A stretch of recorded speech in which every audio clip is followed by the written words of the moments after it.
Sunday, it's always football time. It doesn't change.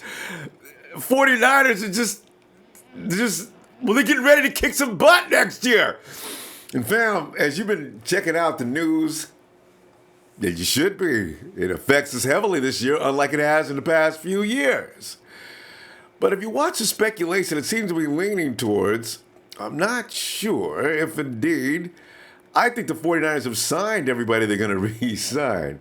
It don't take all day to make a contract. It doesn't take a few weeks, because they got a few guys already signed up, right?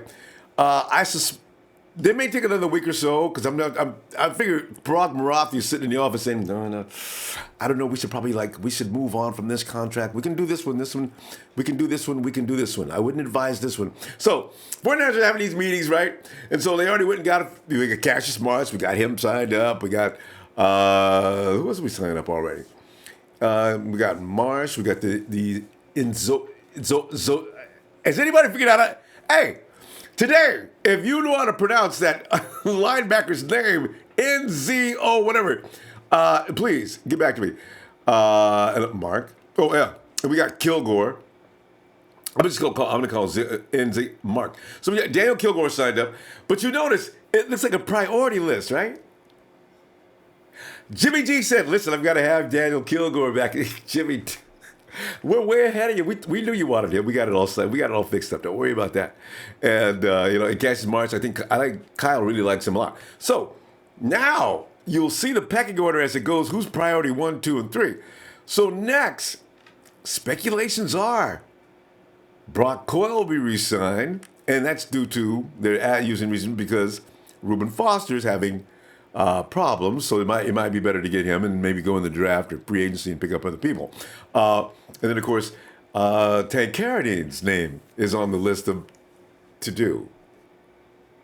You know who's not being mentioned in that same sentence and conversation is Carlos Hyde, the high-profile guys, Eric Reid. They're saying that they're going to be allowed to go out and test the market. You know what? Hey, but who didn't see this coming? I already said Carlos Hyde was going to be. They don't want to spend money on running backs. Bobby Turner and Kyle Shanahan believe they can take you and me and give us a few weeks through a system and make us champion running backs.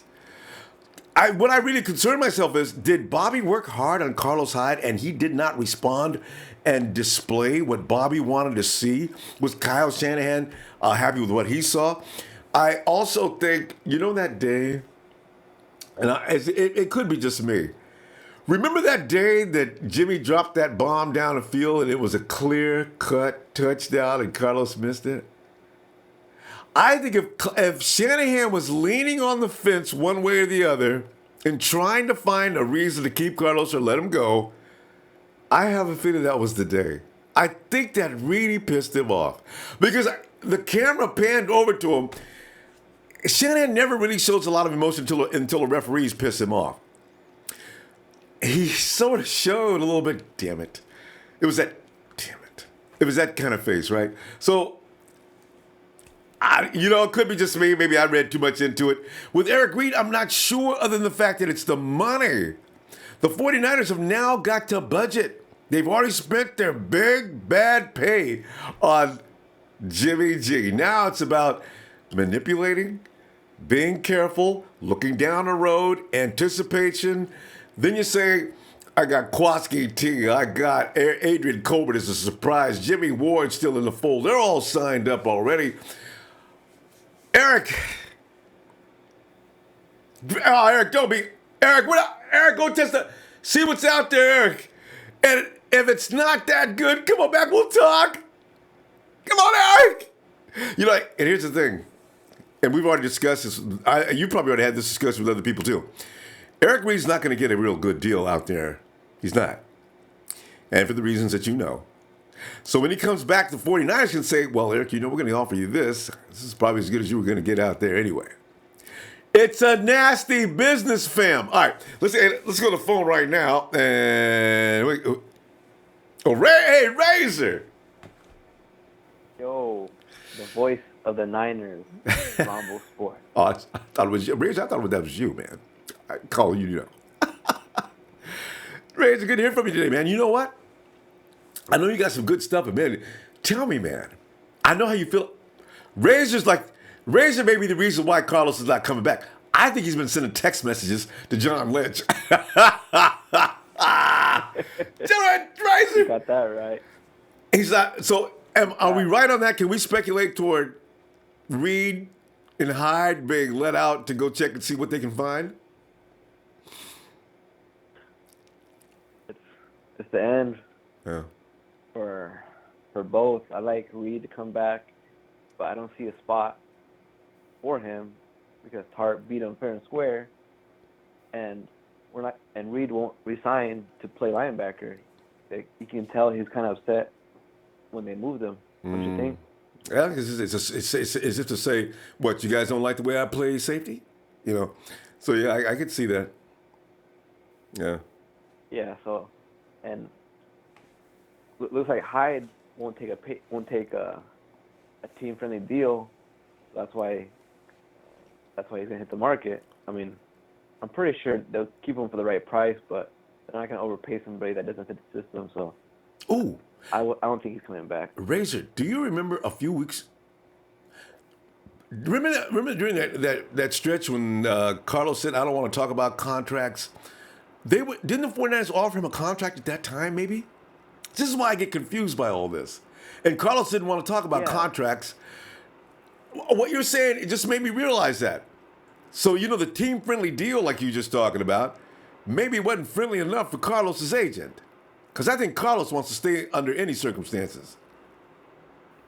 Yeah, that's the only way he stays is team friendly deal. They're not gonna overpay somebody that they gotta force them into the system, you know. And with Reid, Hart beat him, and he won't resign to play linebacker for us or to be in a rotation with Tart. So there's no way.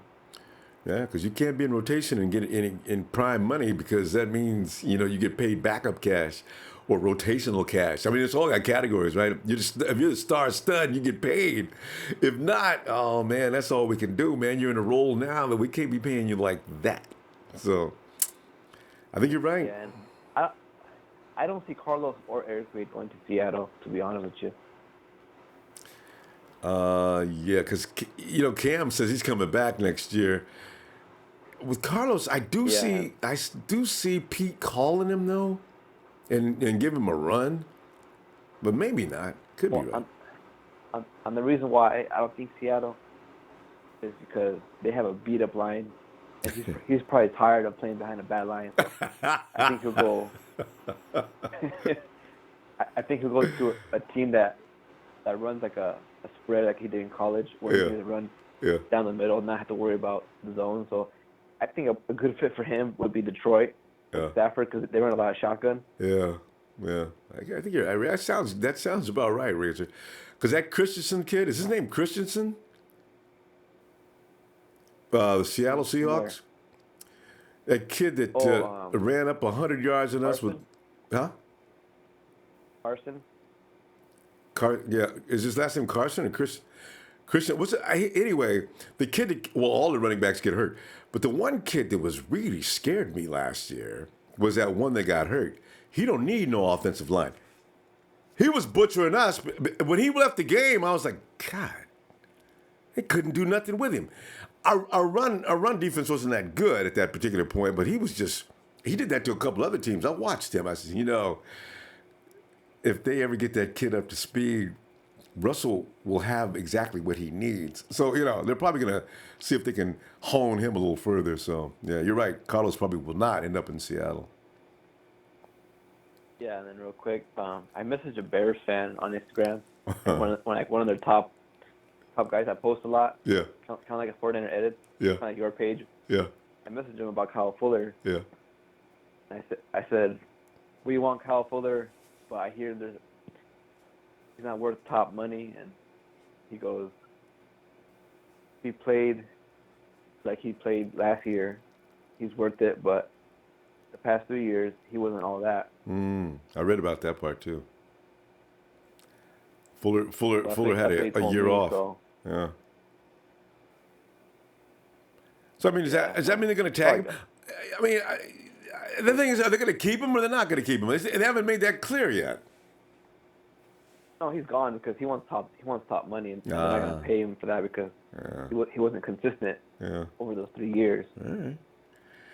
Well, there you go. Okay, because those things they're saying about him kind of worries me. Let's see what he does. The 49ers going to take a look. They're going to give him a workout, though. You know that. Ain't no doubt about that. So I guess we'll see. Yeah, and then real quick before I go Rumble, I think you need to have your own GM show. I want to see who you want, who you're going to cut, and who you're going to pick up. I need to do one before March 12th. I did one last year for the draft. Free agents. See, this I was telling everybody else, give them time. I may do a draft though. You know what? I could do one. Do free agency, Ronbo. I could do one during the middle of the week though, couldn't I? Okay, Ray, I might do that, Razor. I got to do it before the 14th. I can do it. Yes. I'm gonna tell you, you're gonna be mad, man, because you know me. I don't take nothing serious. I'm the guy who drafted Christian McCaffrey in the first round last year to booze, and people sent me death threats. So I'm kind of scared. You know what I'm saying? Ronbo, I know you. I will vote no for you if you trade Buckner for McCaffrey and Corey Davis. I don't blame you. I should jump off the building. I should be shot for that kind of deal. I try. Hey, I'll see you tomorrow.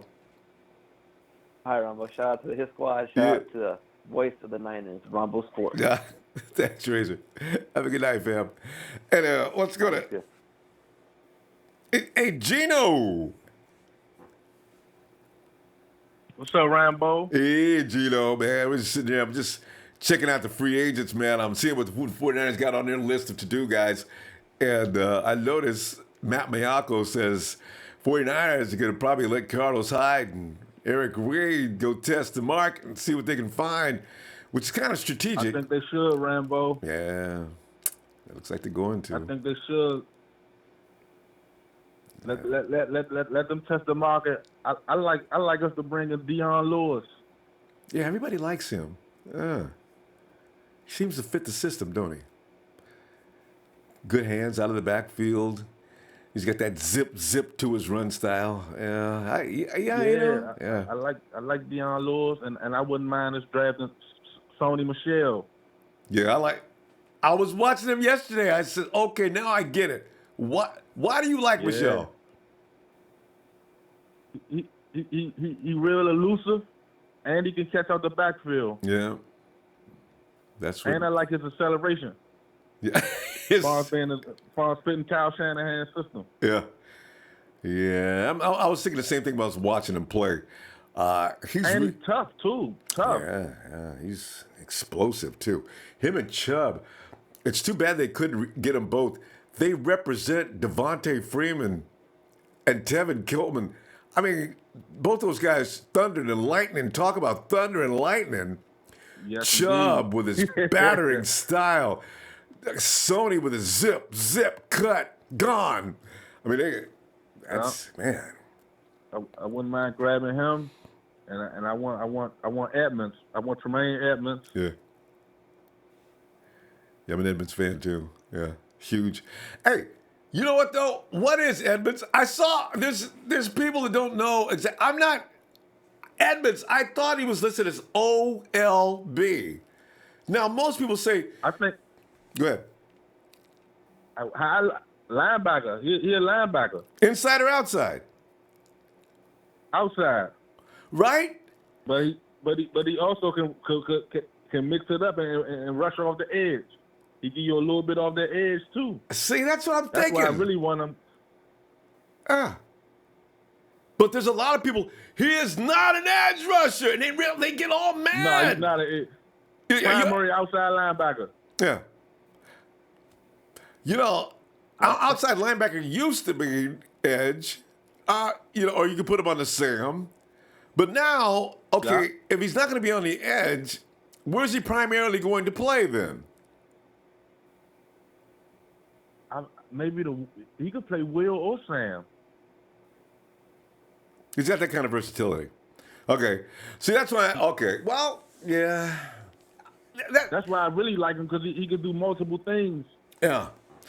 I guess the outside linebacker role is changing in the NFL now, as opposed to edge rusher. It is. There's a distinction being formed now. It used to be if you had Alden Smith and Ahmad Brooks, you put them on the edge in a 3-4 for sure, right? Now it's like no, in a 4-3, he's a Sam, or he's an inside linebacker. That's well, actually, he's got further to go on that line, or what's going on with that? So it's a little confusing for me. We need something coming off the edge. Yeah. So we gotta get something coming off that edge. That's what I'm saying. Got to get something coming off that edge because that's really, we got to have a better pass rush off that edge. I think so. Yeah, because otherwise we're going to still be in the same situation we were in last year. So. Yeah. Exactly. It don't matter what corner we get. If we can't get to that quarterback, everybody gonna look suspect back there. Yeah. I know. That's and Marcus Peters. I understand Marcus Peters is having a little problem over there. They might try to trade him. They might try to trade him. I wonder the 49ers. How you feel about Brandon Cushion? Because he got released today. Oh, he about to get released. Really? Oh, that's interesting. I just seen on a report come through my phone saying he got released today. There's going to be a lot of free agents that nobody anticipated. Exactly. There's going to be a lot of cap casualties, and we can capitalize on some. Yeah, because the 49ers got the cash between us and Cleveland and the Giants. I don't think they want to come to. It never rains. They want to come to California. Yeah. See, to begin with, the 49ers may be able to pick and choose. The 49ers maybe fulfill all their needs in free agency and go to the draft and just have a good time. This is pretty funny stuff. That'd be crazy. If we could fill all the needs and go to the draft and try to sneak Quentin Nelson, or that'd be good. Woo. Yeah, because Quentin Nelson is saying this. He may be one of the first. He may be the best football player in this draft. That's some people are saying. That means Quentin may not. I want him so bad, Rambo. A lot of people do. I tell you, he may not be. Typically, you don't go for an offensive guard in the top 5 or top 10 picks. Well, maybe 10.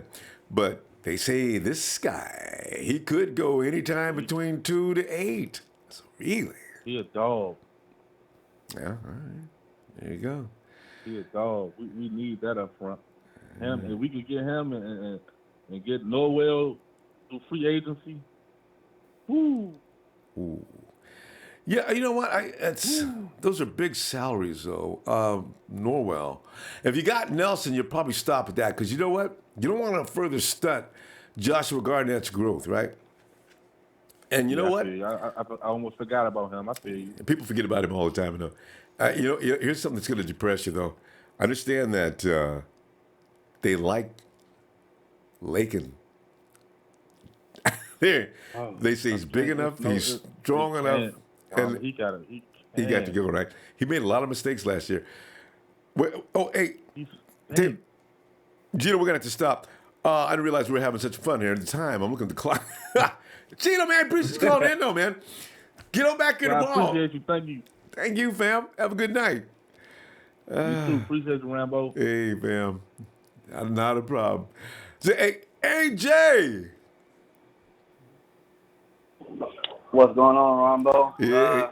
I'm just listening, dog. I'm at the bowling alley, so you can just go ahead and. AJ, that's what I like about you. AJ, we always get a virtual AJ life where AJ's either at the movies. You're a very active guy, AJ, but I always enjoy it when you call in. I stay wiggling, man. I'm from them soils, man. I'm from the Northern Bay, Northern California. So even though I'm in AZ, I still got to keep it wiggling. There you go. I'll be out your way. I'll be out there in California in May, so I might have to slide through, pull up. All right. AJ, but is there something you wanted to add today, or what's going on? Not so much, man. Looking good. I think one thing. Oh, Tony, the GM. I think last night or night before last, he was saying some pretty decent stuff he wanted to sign Carlos Hyde, but you just said just a minute ago that we might be letting him test the free market. Is that Yeah. true? Is he going to Well, according to Matt Mayako, he doesn't usually cultivate a lot of speculation and rumor. Normally, when he has a tip, he usually shares it, and it's not usually a hardcore BS line. So he says that Eric Reid and Carlos Hyde will probably be allowed to go out and test the market. It's probably true. Damn.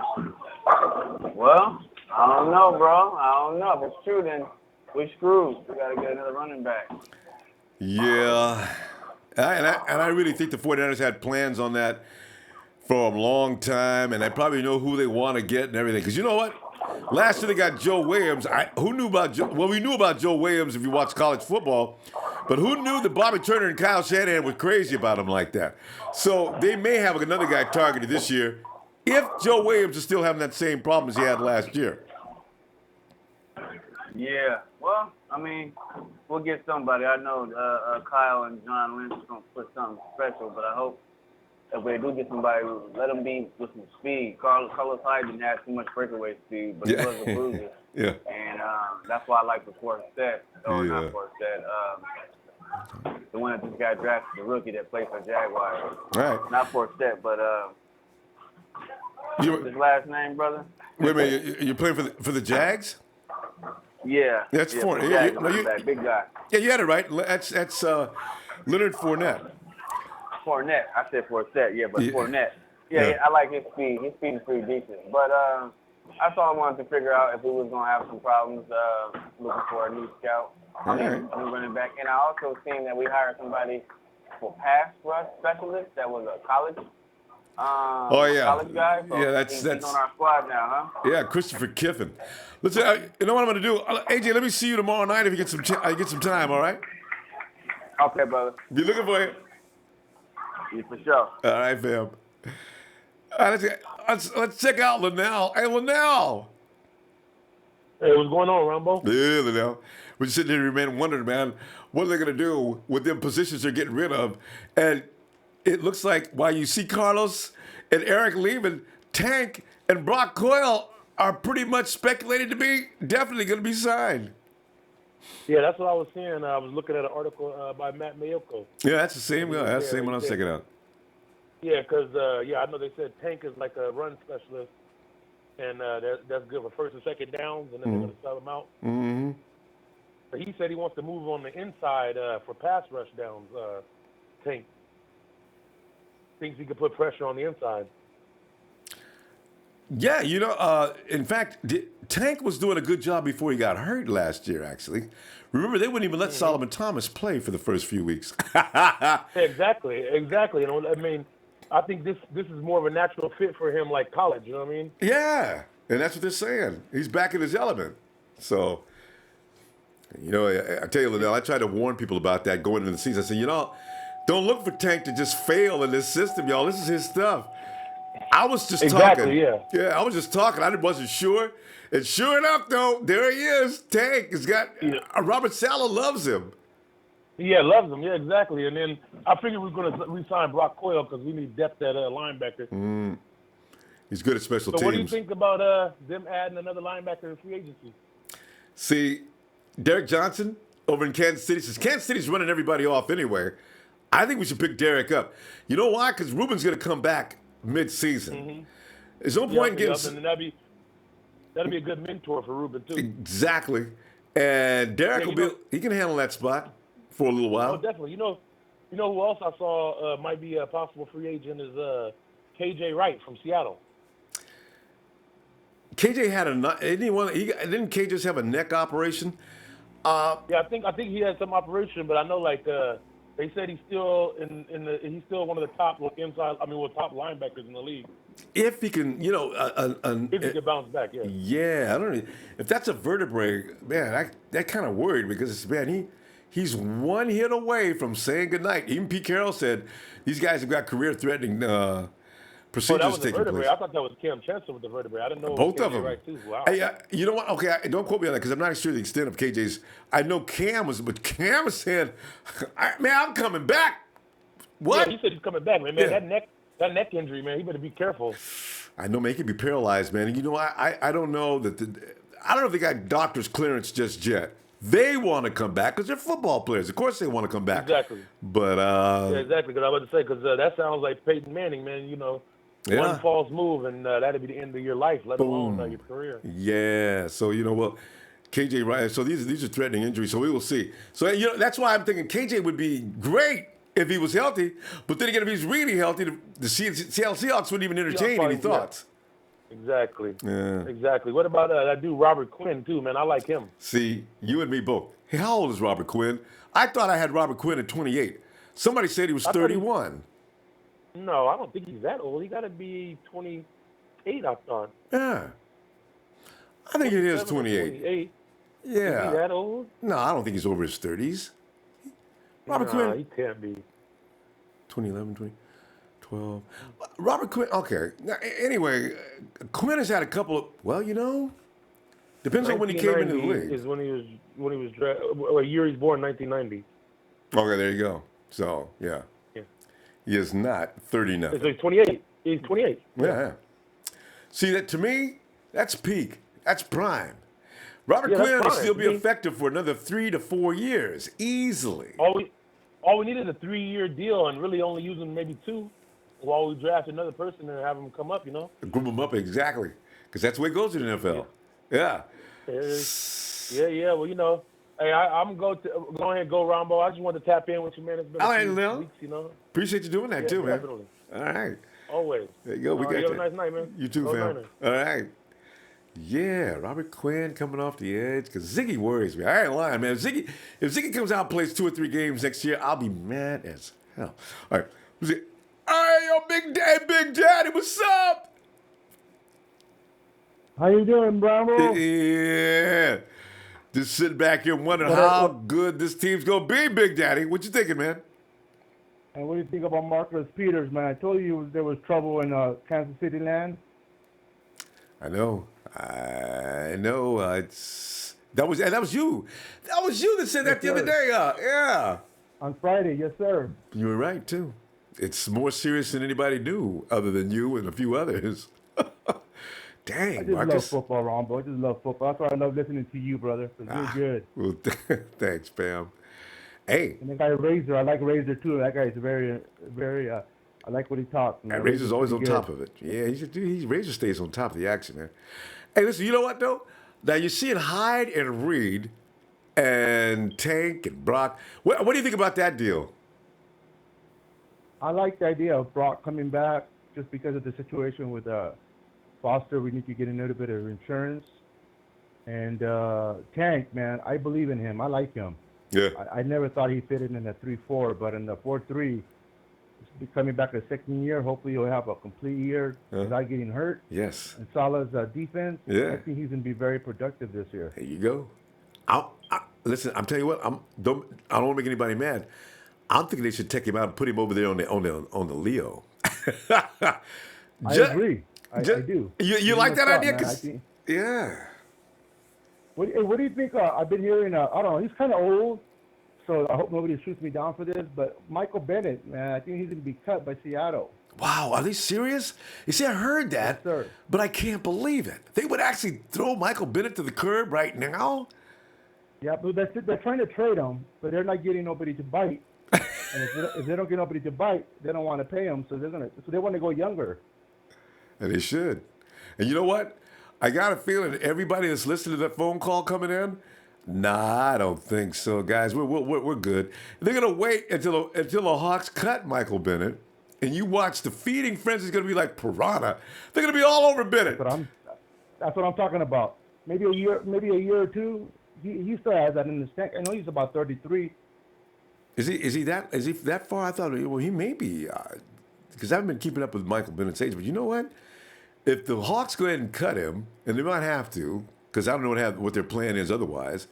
But if they do, then right, the 49ers could pick him up for like a year or two. Absolutely. And then I heard you and the other caller about Robert Quinn. I love that guy. Coming out of college when he went to the Rams. Yeah. He's 28. Yeah. He has something to prove. Yeah. And if he comes with us, he'll be facing his old team twice a year. He'll love it. And he'll make sure they pay for letting him go. You know, Robert Quinn had 19 sacks. I think it was his first or second year. 19 sacks. That's Alden Smith-esque. Yes, sir. Without the Cowboys' help. Yeah. Ooh, yeah. Alden needed Cowboy to help him with those 19. Quinn did it on his own. Ooh. So Robert had a couple of seasons at 10 plus, 10.5 and like that. He had a couple of slow seasons, 2014, 15, 2016. This year in the Wade Phillips, so he bounced back up to 8.5. But when you got Aaron Donald in there between you, man, you ain't gonna get all them sacks that you might have had before. So this is an interesting situation with Robert Quinn. 49ers are probably being quiet about it, but I bet they're looking at him. Bet they are. I hope so, man. From your mouth to their ears, I hope so, man. Because I hope they're keeping it quiet because that is something that can be very helpful for our defense, man. Playing next to DeForest Buckner. Oh, you put Robert Quinn on that edge with DeForest Buckner. Now they can't double and triple team Defoe. If they do, Quinn will eat them alive. Now you've created two monsters. Even Solomon Thomas will start looking good. Yes, he with would. Him on the edge. You put Tank over there. Oh, and alternate back because I think Eric Armstead is coming back. Because the talk I'm hearing now I want is to give him another try. I still believe in Eric. we got I'm not sold out on letting him go yet. I think give him one more year, one more season. Let's see what he can do. Then maybe put his weight back up, put him in the inside instead of the outside. He'll be all right. I like him personally. Rotation. Hot, rested, and vicious. Extreme violence. Fresh legs. Tell you, I got a feeling that's the plan. I just wanted to call in, kind of share a little bit. This is my second time calling. I'm getting excited. Looking forward to giving you a call tomorrow, man. I won't take too much of you guys' time, but I know you have other callers, but I wanted to say what's up to all my Empire family. Just giving a little bit of my input today. And glad to hear it, Big Daddy. Tell you what, man, I'll be looking for you tomorrow night on Raw Radio. My 7 o'clock. I'm looking forward to it, man. You guys have a wonderful, blessed evening. You too, fam. All right, bro. Yeah. Hey, George. George is washing dishes. Hello, George. Hello, George. Yeah, George. George, are you on speakerphone? How you doing today? Oh, there you are. Hey, George. Yeah, man, we're just sitting back here, man. How you doing, Ronbo? I'm doing all right. How you doing? Good, thank you. Yeah. So, I kind of have a question for you right now. All right, go ahead. I'm kind of wondering why people are saying that Dion Lewis would be a good fit, given he has 3 more years than Carlos Hyde in the NFL. Yet Carlos Hyde has more rushing yards in his career than Dion Lewis. There's a couple of running backs like that have been compared to Carlos. You know what? I got a feeling it has more to do with style. Some people are imagining Dion Lewis to just flourish in Shanahan's system, where Carlos has been okay, but you want to see if there's somebody who can do better. What'd be interesting, though, George, in that question? You bring Dion Lewis in and you allow Carlos, give him a 1-year contract. Stipulation is if you make the team, of course, we'll expand on it. But you go ahead and run him through camp, right? And you let Lewis and him compete along with Breda and whoever else, Joe, and see what happens.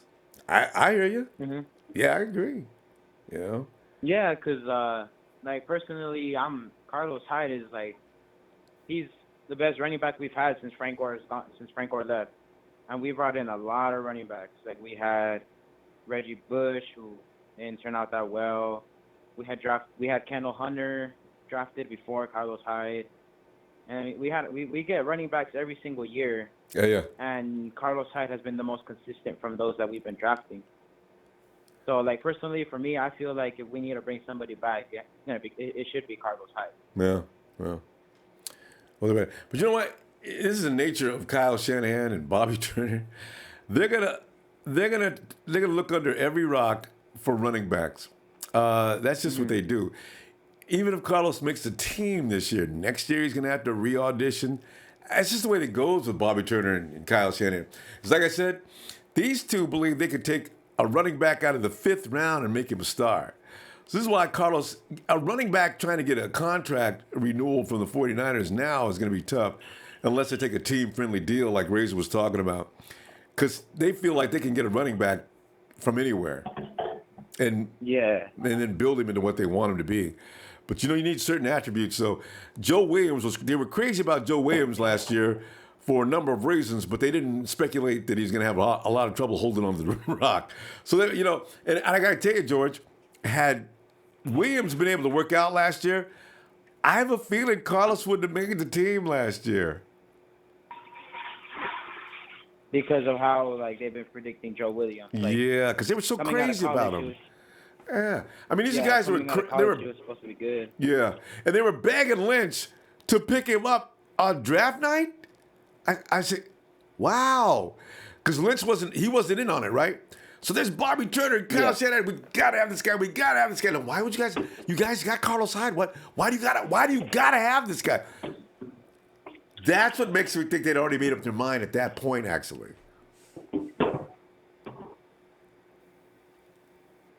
All right, George? And then, what about Eric Reid?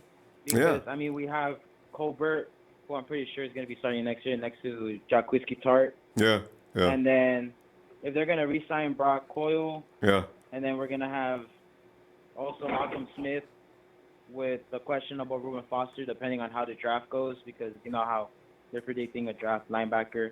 So, do you think Eric Reid might be gone? Yeah. Or do you think he'll go as a hybrid? No, I think Matt Malcolm might be on this one. Matt Malcolm thinks that they're going to let Eric walk, at least go test the water out. I don't know if they're going to close the door on him, but they're going to allow him to go out and see what's going on. And I guess if nothing's going on, it comes back and he'll take a team-friendly deal. Okay, let me. Can I get you to move to a quieter spot, George? It's kind of you got a lot of noise coming in through your mic. Oh yeah, my bad. No, it's okay. I mean, sometimes people can't help it. But if you can I get you to move to a quieter spot? Oh, yeah. I just moved right now. Is that better? All right, it's a little better. Okay. Yeah, anyway, with Eric Reid, I think he's not – I don't think he's going to come back unless – if somebody offers him a nicer deal, but I wonder if they will. And with Carlos, God, I have no idea what's going to happen to Carlos. I can't even guess. Seattle might not be it. Razor just brought up a great point. That's not his style either. So I'm not sure what happens next. Yeah.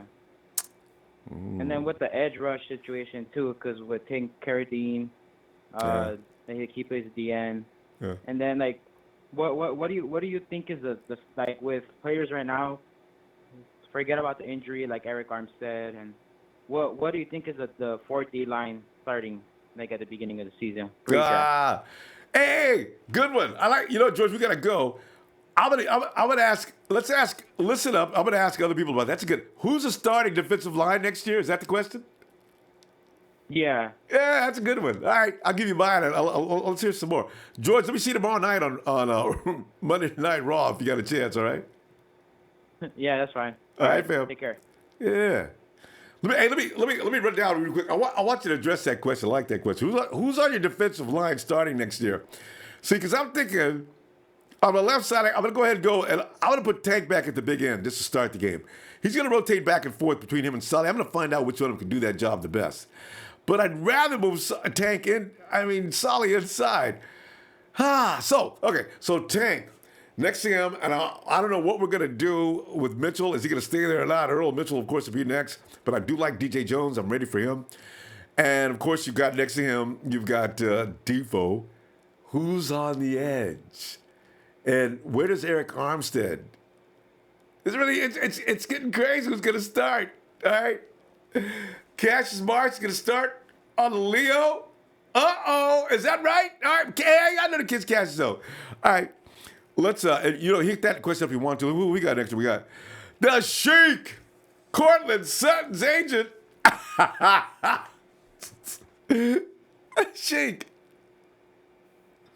What's up, Ronbo? Yeah, shit, get on that mouthpiece, man. I got you standing way back at the end of the tunnel.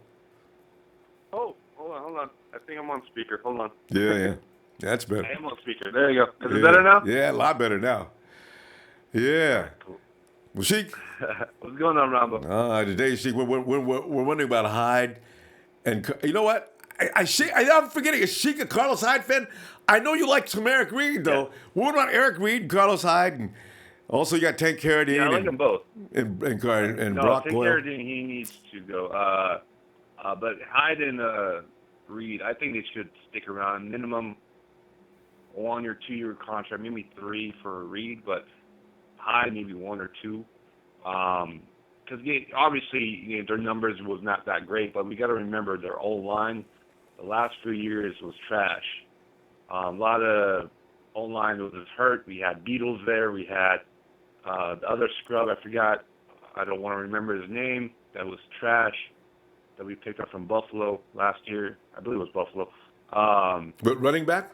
Pierce. Remember that guy? Oh, yeah. The offensive lineman, yeah. Yeah. Eric- We had those Eric kind of guys, Pears, and like poor Hyde, and it was just like he couldn't do, but he had 53 recs, and I think we should just give him like a 1 year deal. Obviously, he's going to test the market, Yeah. and I think that's because obviously they're free agents and they just want them to go through it, but they'll be back. I think they'll be back because of Reid and Colbert tandem. I think it was great.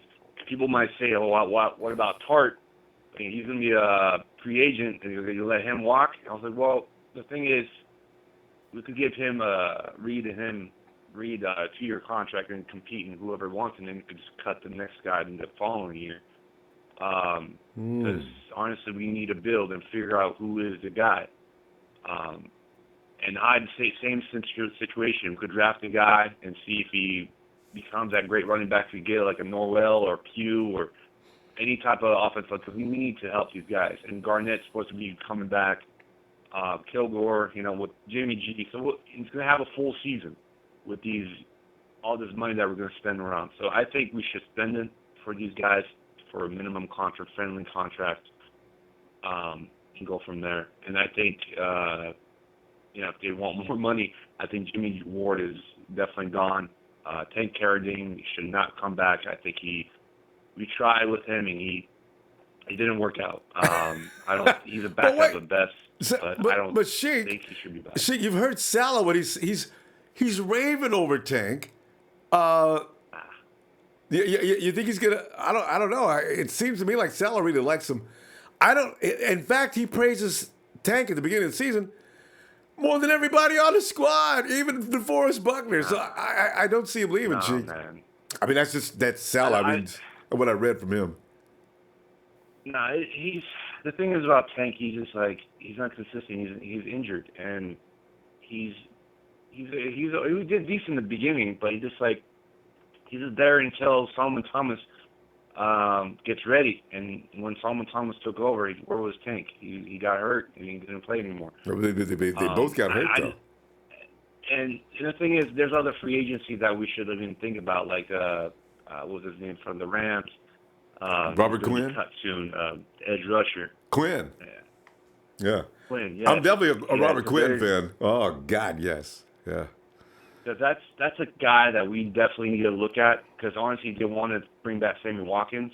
So bringing Quinn for that edge rusher on our up front is going to be amazing. And if you want to figure out the Sam linebacker, just 2 guys are going to be as well cut. ESPN is saying that Cushing is going to get cut. Yeah, I'm just saying.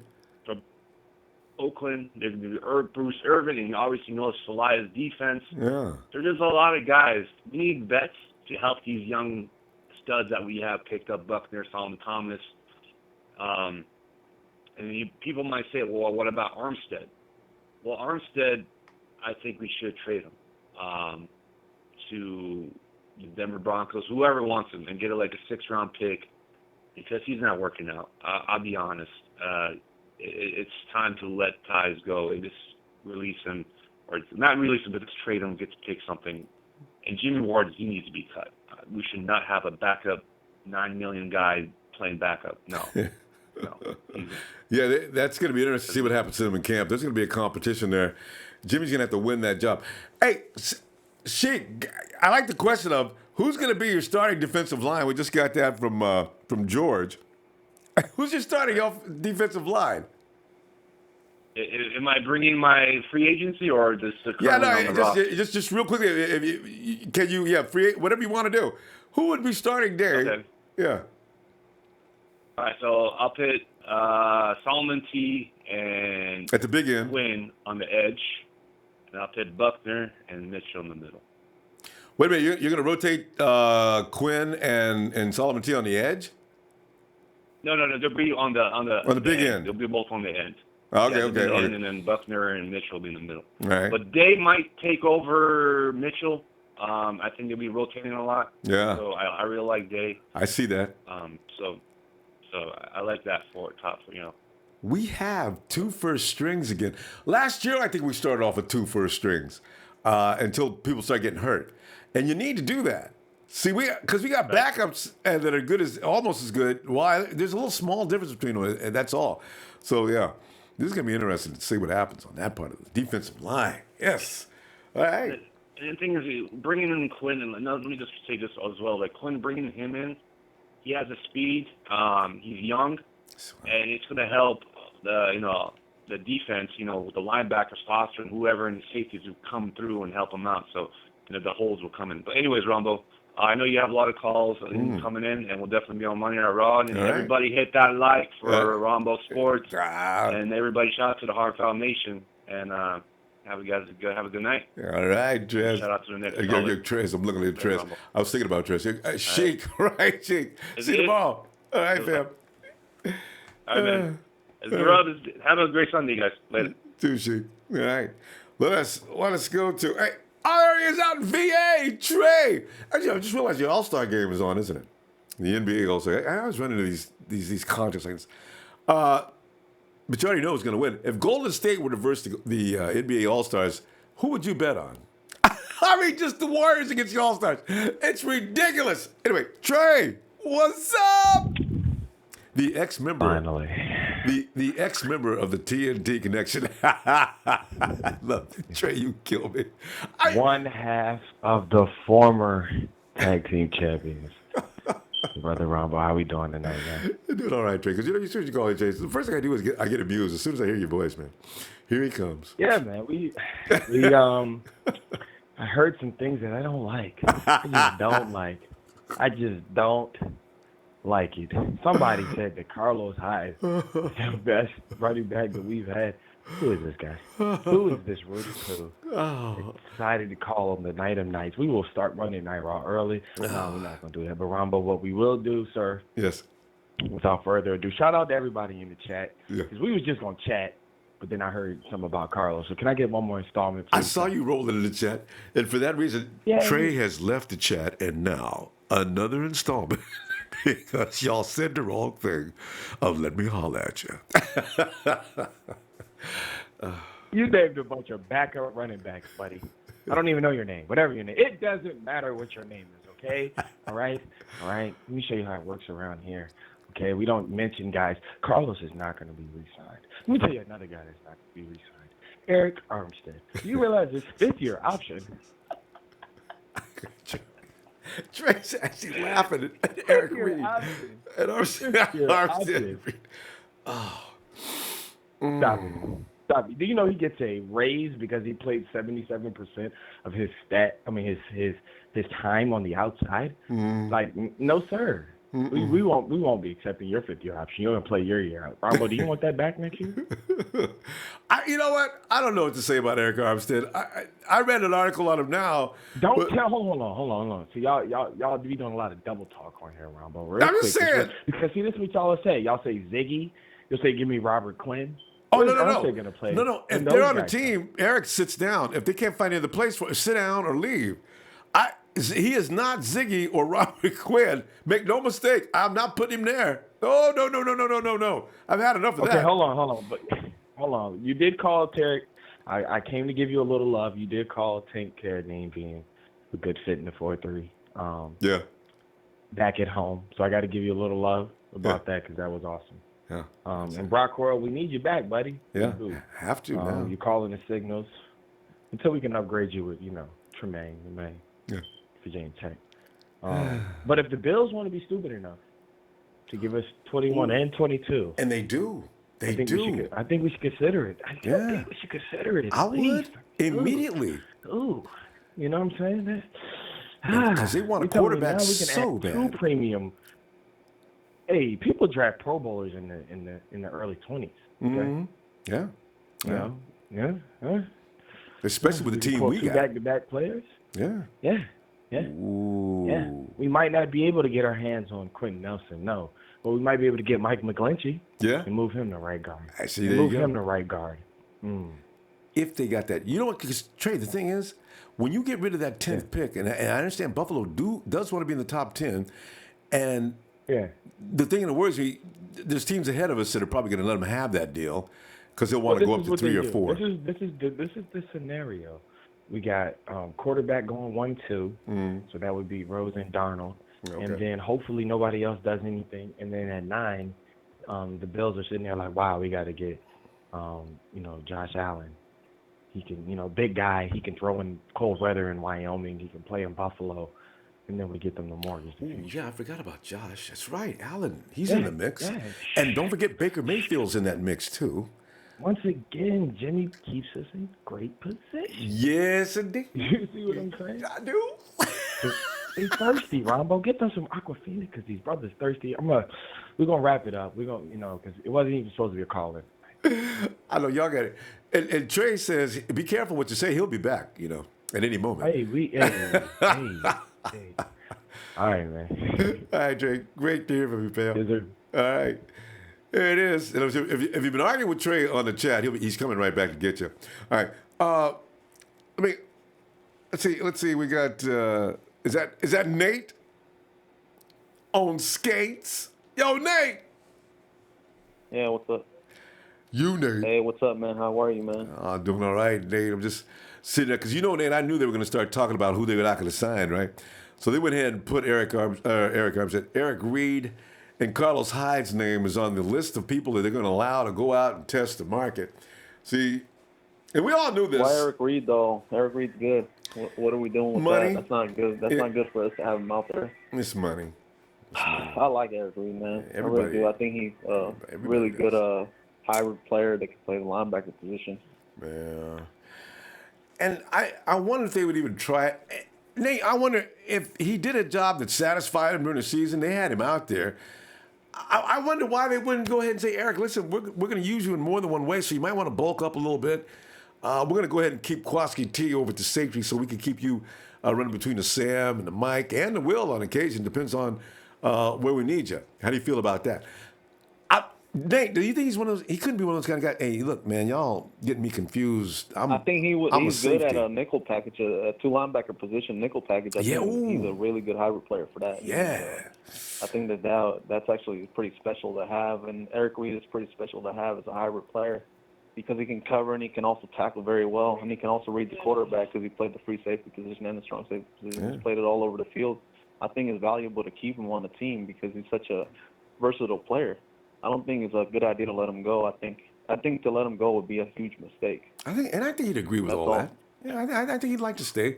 I mean, just don't come at him sideways. Just tell him right up front, we're going to use you in multiple different positions around the field. I mean, you could be anywhere today, here, that, but that'd be fun. That'd be fun for me if I were to have a different position every time I go out to play. That would be really fun for me to do that in the NFL. I agree. Just have a different experience of the defense, and I think that's fun. I don't know.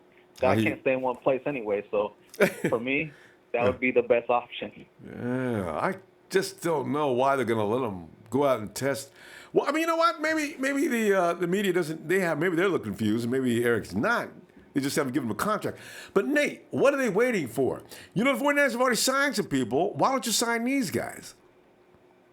I mean, the biggest thing, I was kind of quiet about the Jimmy Garoppolo thing. I didn't even call you that day. I was just like, I knew that was going to happen. Yeah. We're gonna pay him the highest amount of money that we can. Yeah. And that ended up happening. We had to secure that position, but I want to know from you because I haven't heard any news. I've been in my own world here. So who we actually have signed Who are the new signings that we re-signed? All right, so you got Kilgore because Jimmy G loves Kilgore. So Kilgore is back. You've also got Cassius Marsh. You've got the Mark NZ, you know what I mean, that the linebacker kid from that came over from the Cowboys. They've signed him. But he's the kind of guy I'm sure they're putting on special teams. Cassius Marsh, I think they're serious about Cassius Marsh. He's a good special teamer too, though. Dude is scary, but he can also go him off the edge. So the signings they've made so far are not the big-time signings.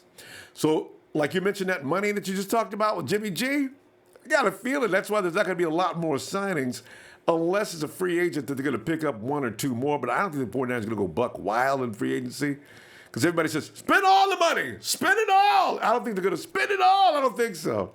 They can't. They have to think about who they're going to try to re-sign at the end of their contract. So you got DeForest Buckner probably going to come up in 2 years. Solomon Thomas still has to prove himself. He's got 3 more years on the he's got a long time anyway. But your immediate signings. I don't know. Yeah.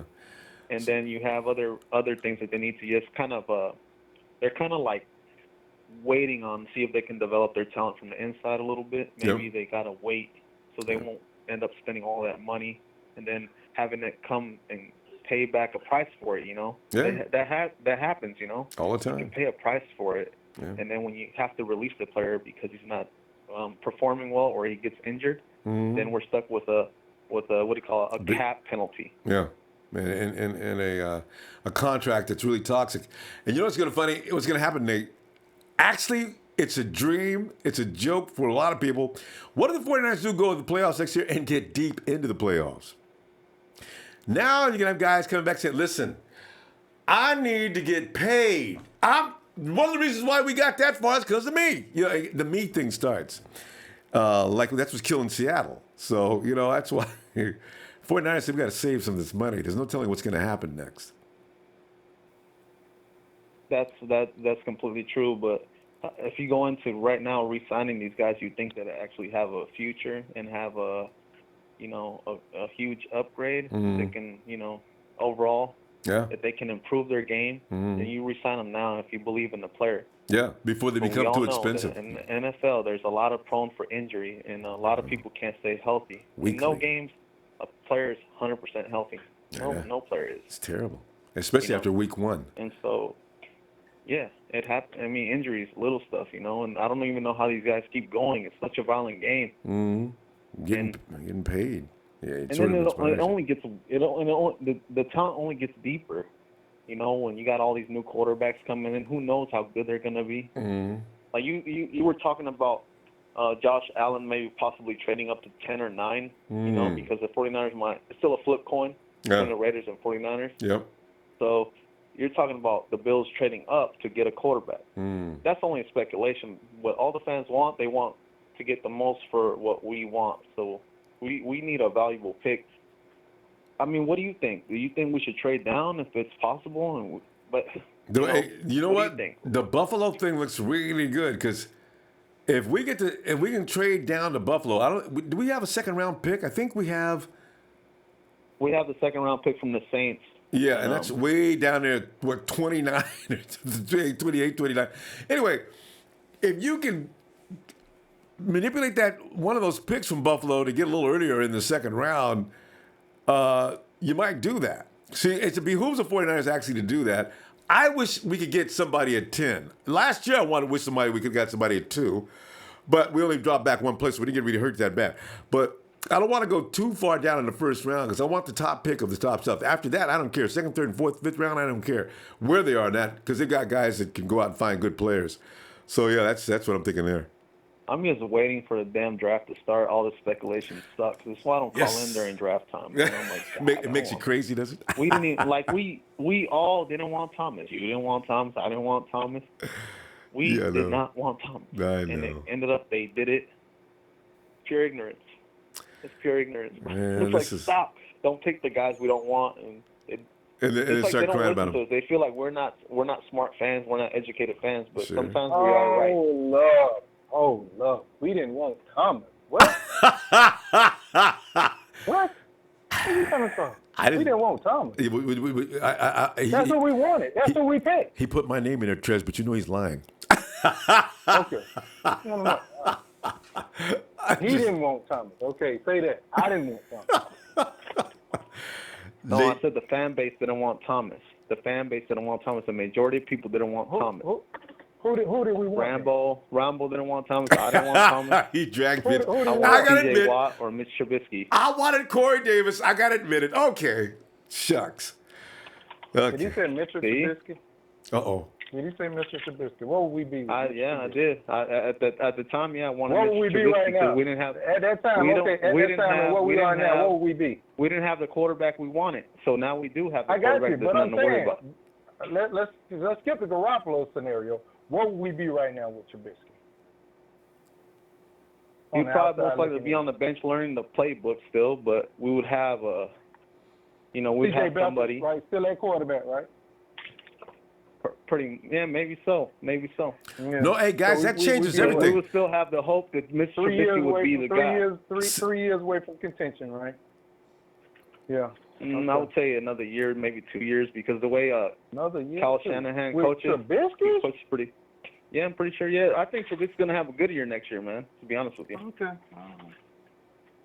We'll see if he be in the Super Bowl. I think there's a lot of talent out there, man. There's a lot of quarterback talent that's coming out, and the NFL's only getting more competitive. This is time, Ronbo. Like Nick. I just wanted to, he said to Solomon, wrong thing. Okay, go ahead.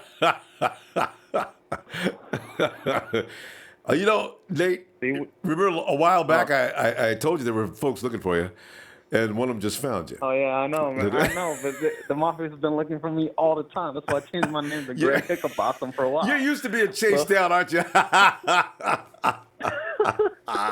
Then we're gonna go. I tell you what, man. Besides that, you need you can't lay in one place too long. You got to move around, man. So because if they find you, So anyway, I know everybody finds me. Eventually, they find me and they target me. They get me targeted, and I'm dead, man. I'm already dead right now. See, so if I don't hear you, if I don't hear you for a long stretch of weeks, I'm going hiding again. Yeah, I know. If I don't hear from you for weeks at a time, I'll know. Dang, the mob got Nate. Oh. Then we gotta go though, Nate. Yeah. All right, man. We'll see you later, huh? You take it easy, but I stood strong, man. I don't want Thomas, man. Yeah. We both know I didn't want that guy. I do remember that. I wanted T.J. Watt second round, and I wanted Trubisky first. And remember that I said that, and I will stay with that forever. I believe you too. All right, man. You have a good night. You too, Nate. Take it easy. Yeah. Look, I mean, was it this time last year? Did we start with the train this time last year? I think we did, huh? Because I think I was already on the Corey Davis wagon. Or did I wait until after the combine? I'm not sure, but I went Corey Davis crazy. I'd been reading about him. And then there was the train. Trez, Sheik. Also, the guy, we haven't heard from him in a long time. Also, John 3:16 is... Anyway, we had several people, and then there was Sean and me. We wanted Christian McFly, and we had Daniel, the guy that Razor ran off. His name was Daniel, right? Joe, that was Joe. Hey, Joe, where are you, man? You can come out back now. We're not pushing on. Well, Joe stopped complaining about. He stopped supporting Joe Solomon to some degree too. He's, actually the knock on Solomon is really not right, and I do agree with that. So I'm not on Nate's train about that now. I was back then. Yes, I'll admit it. But after seeing Solomon play, I realized he just needs a little time. I think he's going to be something special, actually. Probably pretty much this time next year, I suspect we'll be saying a lot of good things about Solomon Thomas. And I'll be, because how I'm when it comes to players, I'll jump on the player bandwagon in a minute. Hey, wait a minute. I told you I was a Solomon Thomas fan a few weeks after the season started. Ronbo, man, you was Corey Davis and us to death, man. Don't start lying, man. You and Christian McCaffrey was making it. I admit all these things. I've seen the light. Okay. Where were we now? Is we going to Nighthawk? Right. Hey, Nighthawk. What's going on? Now, I know you like some Carlos Hyde, and also you've got Eric Reid and Brock Coyle is definitely coming back, and also Carradine's coming back. Hey, So what are you thinking about all this, Nighthawk? Well, like I said, I mean, Hyde, if he come back, that's good. But if I heard that I think you said that he got to go. He's going shopping to see if they're going to give him more money. Now, he's going to go shopping to see if he can get more money, yeah. Because the 49ers aren't willing to go. They're not going to break the bank for Carlos. And they might be underpaying Carlos. And his agent's not going to stand for that, Nighthawk. You know? So, yeah. So he might be looking at the other teams. Yeah. And Eric Reid, I really can't figure out the Eric Reid thing. I got a feeling it's kind of hard to know what they're going to do with Eric Reid. Are they seriously going to let Eric Reid go out and test the market? If they do, Nighthawk, I think they're doing that on purpose just to make sure that when he goes out, here's the wrong thing, he comes back to 49ers and they can give him a team-friendly deal. But the 49ers want to get that out of the way. Eric, go ahead and check out and see what they got going on. And if you don't like what you hear out there, come on back, let's talk. I think that's what they're doing with Eric. Well, I think they should keep Eric Reid. I do too. He's a good ball player. There's no doubt about it. Eric Reid can play. Even if you don't start him, Eric Reid should be on the field most of the game. He is that good. So. Yeah, because I don't want him to go to Seattle. Yeah, I got a feeling maybe not. If Cam Chancellor's coming back, Eric's not going to go over there to sit down behind Cam Chancellor. And that's been his house. So Hawks aren't going to say, all right, Cam, we got Eric Reid. Sit down. That's not going to happen. So Eric's probably going to be looking elsewhere. We may not have to worry about him. Yeah. Yeah. But I still like the receiver, Paul Richardson. Yeah, maybe. I don't know. The wide receivers going to be serious. That's going to be interesting to see what the 49ers do with wide receivers. Are they really going to go after these guys that everybody keeps throwing at them? Everybody's got a wide receiver. They got guy out of Miami coming over. And Paul Richardson's been mentioned in a couple of scenarios. But is he tall? Is Paul Richardson? I think he's smart. Paul Richardson is not tall. Yeah, that's another thing.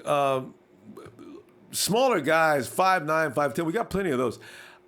I think the only reason why that Taylor Gabriel will be coming over is because he's so knows exactly. He just segues right in real smoothly without any training. That's what I'm talking. Yeah, that's what I'm saying. That he'll be a good fit with Goodman and if he get him, he'd be a good fit with Goodman and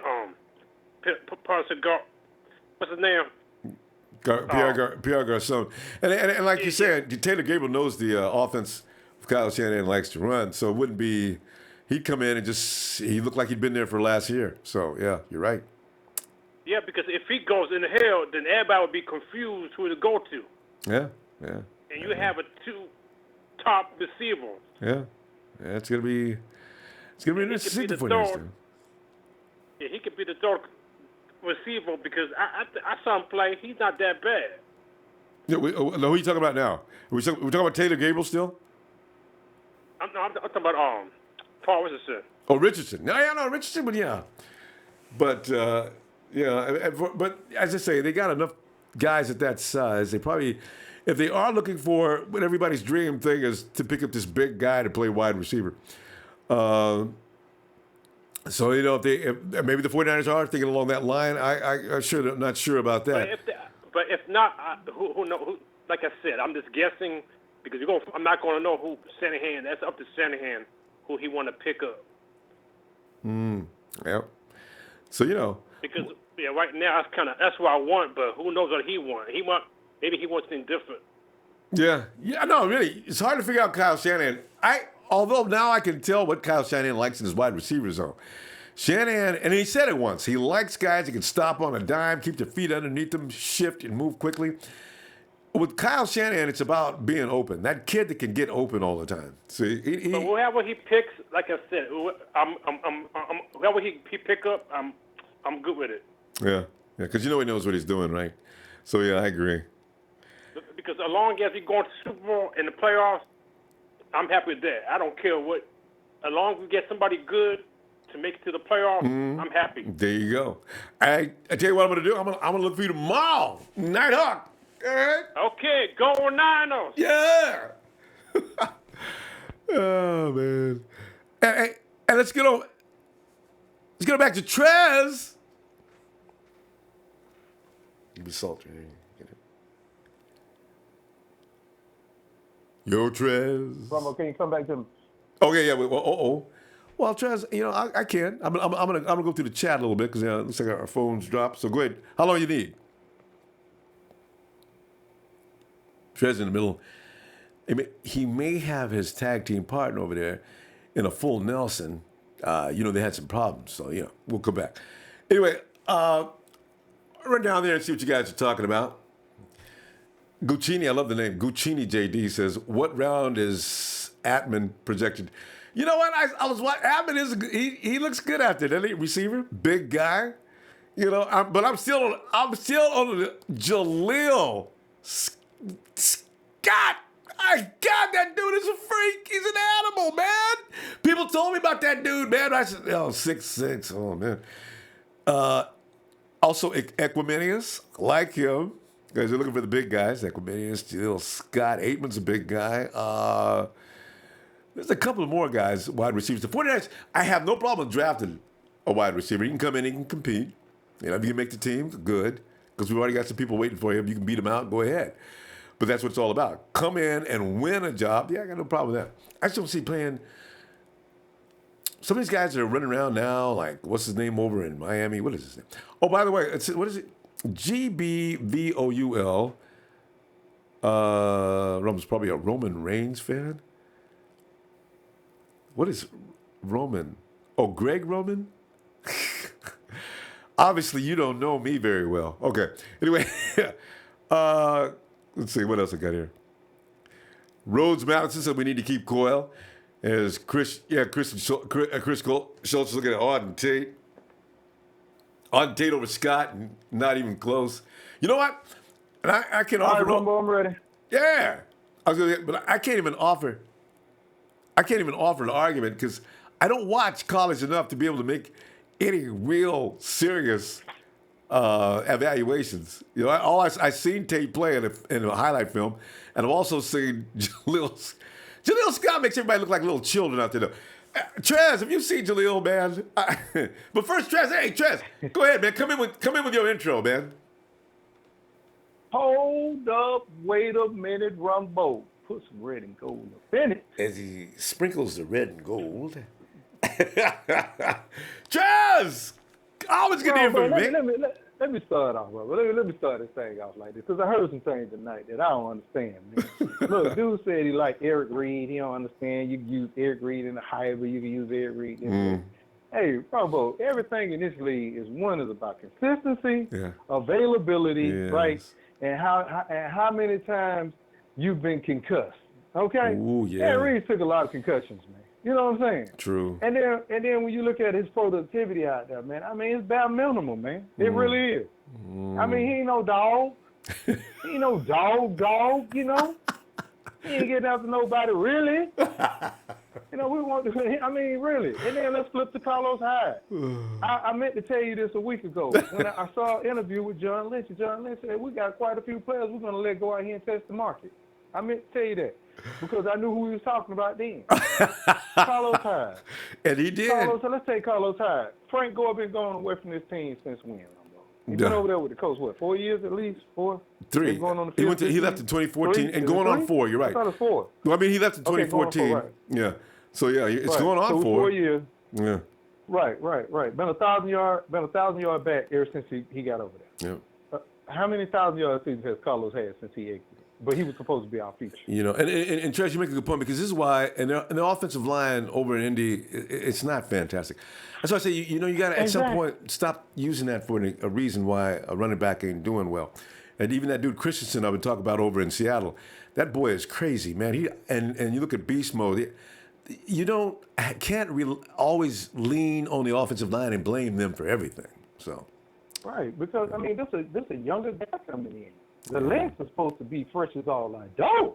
If we get rid of the veteran, so that's why I understand when guys come in and they saying things like, hey, man, I don't understand why we're doing this. Hey, productivity, man. Ain't had 1,000-yard season since he's been here, man. Hasta la vista, we'll see you later. Wait, Test Trez. the market, see where you can go. But, Trez, I got to say in his defense, last year, he actually did have a 1,000-yard season, except for that ram that took his knee out. Remember, he's just a few yards away. I don't give it, Ronbo. They said the numbers, they said people lie, and the numbers don't. And if the numbers say 999, that's you still did not get 1,000 yards. I can't give it to you. Okay. I want the numbers to read 1,000. Not FM, if you watch it, you see me, I tried, okay? See, I tried. See, because I know, because Trez, he does not want Carlos. Trez wouldn't invite Carlos over his. If Carlos stand on the street starving to death, Trez would not pick him up off the street and take him home, okay? Couldn't give him a ham sandwich, Ronbo. Couldn't give him a ham sandwich. Not right, buddy. No, I couldn't. So, hey, look, and I want, look, let me tell y'all something. TNT had a great run, man. You know what I'm saying? We still champions in our own right, man. You know what I'm saying? My partner, Trey, will always be my partner. You know what I'm saying? There you go. He's going to stand on his twos just like I'm going to stand on my twos. And if any one of y'all think y'all going to come and think you're going to wreck me by myself or wreck him, you better think again. There it is. Trez has spoken. Oh. Yeah, so, you know, Ronbo, I just want them to know, you know what I'm saying? Yeah. So if they call themselves, you know, I heard somebody say, rest in peace, TNT. Like, really? You going to take that shot at us? Okay, all right. You know what I'm saying? Yeah. No, Got some up-and-coming guys, man. We like what they doing, man. The Heart Foundation, they doing their thing, you know what I'm saying? So, hell, that's my brother, man. I always, you know, support them guys over there, Mike and all of them, man. They doing their thing, man. They the up-and-coming new guys. Yeah. You know what I'm saying? We can't reign supreme all the time, you know? Yeah. But don't step out your boundaries now. Because, you know, hey, I'm still here. That's all I'm saying, Ronbo. I'm still here. I hear you. There you go. Oh, man. Okay. All right, Ronbo. So that's my time. And from T. Wait a minute, Trez. I didn't see this hashtag. It's a question for you from Travis Millat. He says, is our team being overhyped, or are we just an 8-8 team this year? I think we're 9-7 team. Minimum, right? I think we're 9-7, 10-6. Minimum. Yeah. Next season. Yeah. I'm right there with you. I worry about the 13-3 people, but 9-7, 10-6. Oh, that is so doable. Yeah. So doable. And it was very doable had we just had if we got Garoppolo a little early. That's why I'm saying. And the team's going to be better next year than what it is now. So this is why I can't see 8-8. That doesn't make any sense. With a guy that now knows the offense a lot better than he did last year. You got people out there in the offensive line, for all the grief they get, they'll be better this year because they'll know more about what they're doing. And it's all about the defense, Trez. I am concerned with a couple of positions. Trez, I do not want to sit and watch quarterbacks sitting back in the pocket, sipping on a mint julep, and got the football in his other hand and on the phone and still got plenty of time to throw a pass. This annoys me more than any one thing on that team. I do not see a pass rush that I'm happy with. That bothers me. I can say this much. If Buffalo is interested in moving up and want to swap out them 2 picks for our 1 pick, by all means, bro. You see what I'm saying? Yeah. Man, that's going to only make us stronger right there. Yeah. That move would be a hell of a move for us. You know what I'm saying? Yeah. We kind of like what we did last year.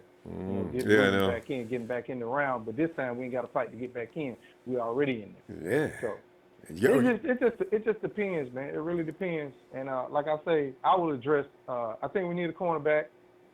Ain't no thinking it. We need a cornerback. Yeah, we got to get a cornerback. We need an offensive lineman, and we need an edge rusher. That's it.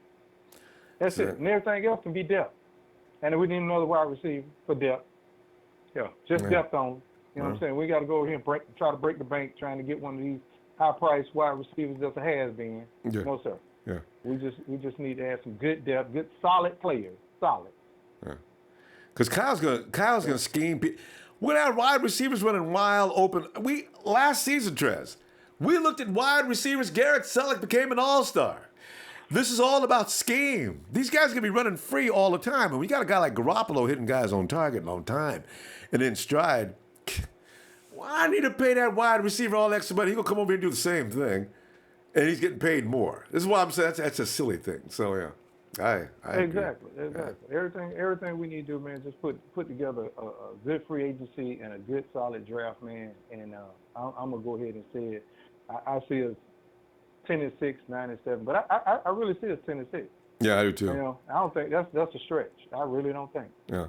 You know, because you could tell the way the team started gelling towards the end of the season. Those last few games Jimmy Garoppolo was in there, man. This team Razor is phenomenal. sharp, right. If we'd have made the playoffs, man, there's been a lot of people. If somebody would have got hurt in the first round, Trez. You know what? Because like the 49ers, like you said, they was on a roll. And they weren't making many mistakes on offense. I really, and they ain't going to make many mistakes next year because they're going to know the playbook a little better, too. I look for some precision if you kills. notice, everything was being fine-tuned. Mm-hmm. The plays that we were missing a couple of games, we came back and we was hitting those plays. The following week. We was moving the ball. Yeah. Yeah, we was moving the ball, man. And everything was just starting to really gel, man. I mean, it was like so in sync, man. You know what I'm saying? It can only get better, man. Yeah. It can only get better. And that's why I say, you look at what they shot. And by the time they played the Jacksonville Jaguars, I'm going to be honest with you, Trez, I was scared. I was talking major smack, but I was scared, you know? And they went out there, they cut the Jaguars up like a surgeon. Jimmy G was like, wide receiver. You got Juice going downfield making these outstanding plays. I got Kendrick Bourne over here. My rookies making plays. Selleck's getting loose again. And my boy Grant. And see right there, Ronbo, that's another wild card to look out for next year. Kendrick Bourne, man. Oh, wow. Man. Sky's the limit, man. And Look George out for this Kittle. kid next year, man. George Look out for this Kittle. kid. Yeah. Kendrick Bourne. And George Kittle's about to become, that's about to become Travis Kelce. I can see that right now. See? So that's why I'm saying, next year, get that playbook down, get a little more familiarity out there. People are still crying about, we ain't getting in the end zone. Yeah, well, don't worry about that. When that playbook gets down, it's going to be the other team saying, Coach, we can't do nothing about keeping them out the end zone. I can already see this coming. So, I mean, Ronbo, when you look at things though, in the beginning, what was our Achilles heel last year besides defense or offense? Penalties.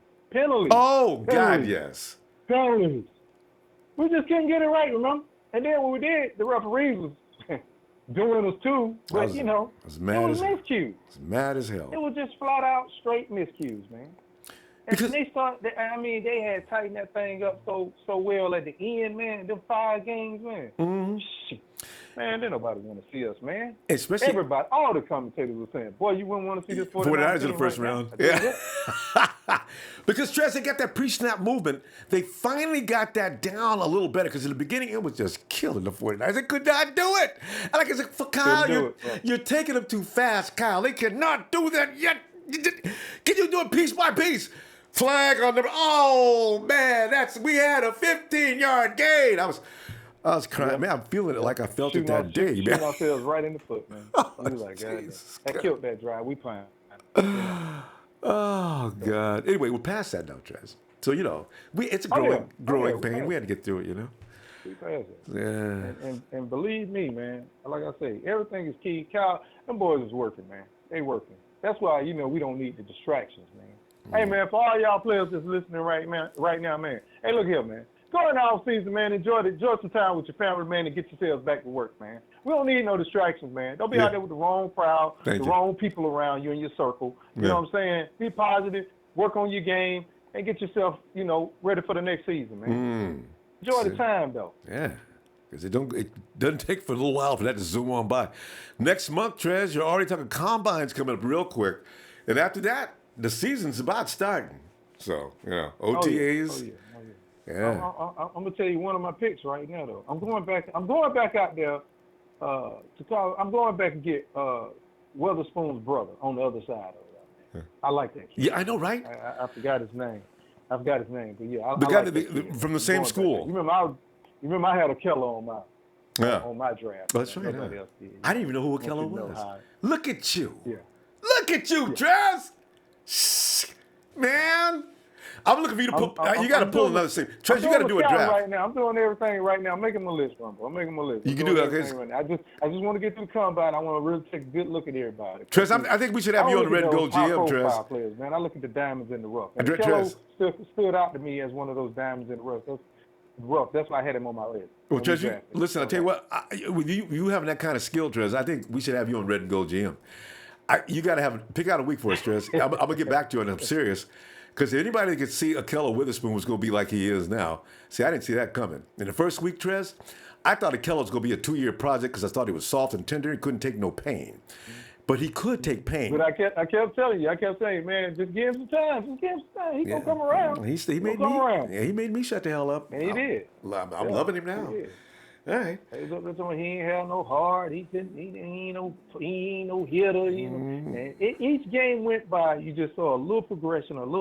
Then he had that breakout game, and it was like bam, and like the lights just turned on. He was like, "Hey man, I belong here like everybody else." Confidence, Trez, and wait till next year. Now he knows. Ooh, I like that side of the field, Trez. We gotta get him a running mate. Trez, look at us, man. We're sitting here talking like ain't nobody here but us, man. We gotta Trez, man. I'm over the chest. Hold on, wait a minute. Yeah. Hold on, wait a minute. Uh-oh. Ronbo and Trez. Yeah. This is a sheet. Yeah. I just wanted to That's say, my brother right there. That's shout out to the original Trez, my boy. I listen to the guy, all the originals. Trez. You guys are down from day one. I love you guys give me hooked.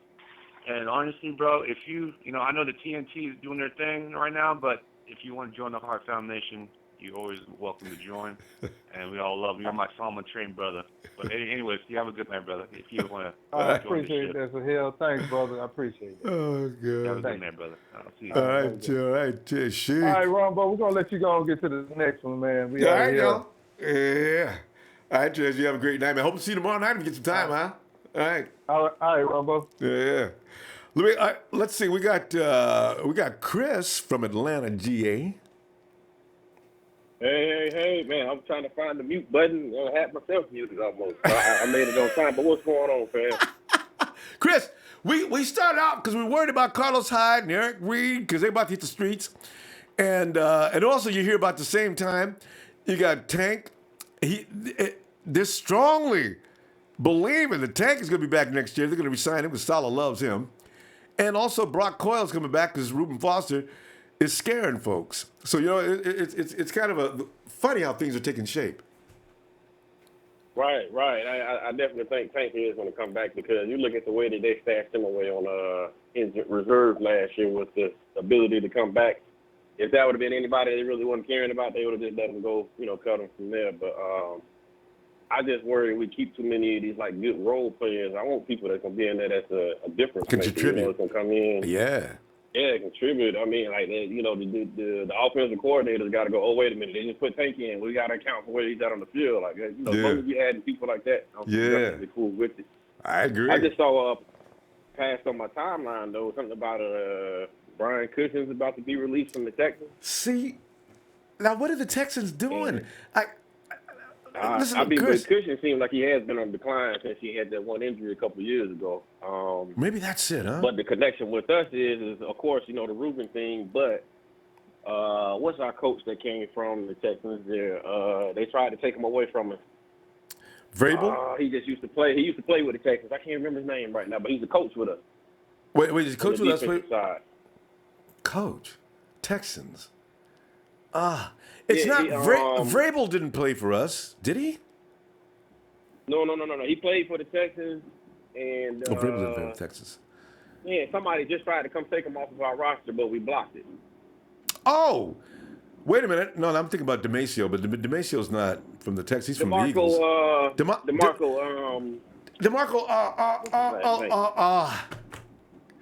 Ryan. Well, you know what I'm talking about, though, right? DeMeco Ryans. With the Texans, so there's speculation that he may be able to talk Brian into coming if we, were to go after him once they release him or whatever.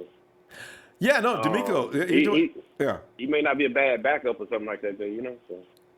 Yeah, you know what though? But Chris, let me run this by you. About Derek out of Kansas City, Derek Johnson.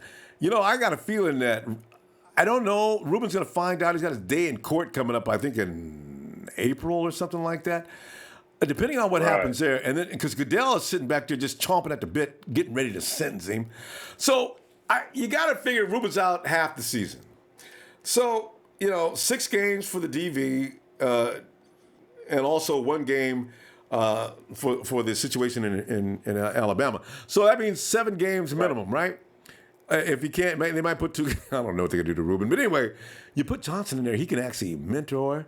He can actually he can hold the fort down until Ruben gets back anyway, and he understands his role. Right. When Ruben gets back, you'll continue to play, but you'll be in a different capacity. So we got that understood. He signs, and we got ourselves a decent Mike. That's what I'm worried about the most. Brock Coyle, I don't even know if he's going to be. I don't know if he's going to be ready to play. That injury is pretty serious. 6 months to heal. He must have tore that chest apart. Man. He ain't lying. That sounds like one of them old school injuries back in the day when the players used to be out. Like a year. Right. Wow, I didn't know it was that serious with Brock, but yeah. Yeah, no, I like the idea of that because he could come in kind of like an a la like Elvis Dumerville coming in. You know, yeah, he's a little long in the tooth, but he's still good in what he does. It's just the financial aspect of it. The team has to let him go to try to, make some cap room for these people. Mm-hmm. I think we could probably get him at a good little deal because we got a lot of defensive coaches that the players apparently want to play for. You keep hearing good things and stuff like that. And, Marsh said, what was it, last week or the week before, once he re-signed, man, he just expects the pass rush to be that much better just from everybody being familiar with everyone, too. Yeah. Oh, yeah. Anytime. That's why I'm so glad they didn't change. And we've fired the DC every year. This has been bothering me for the last 3 years.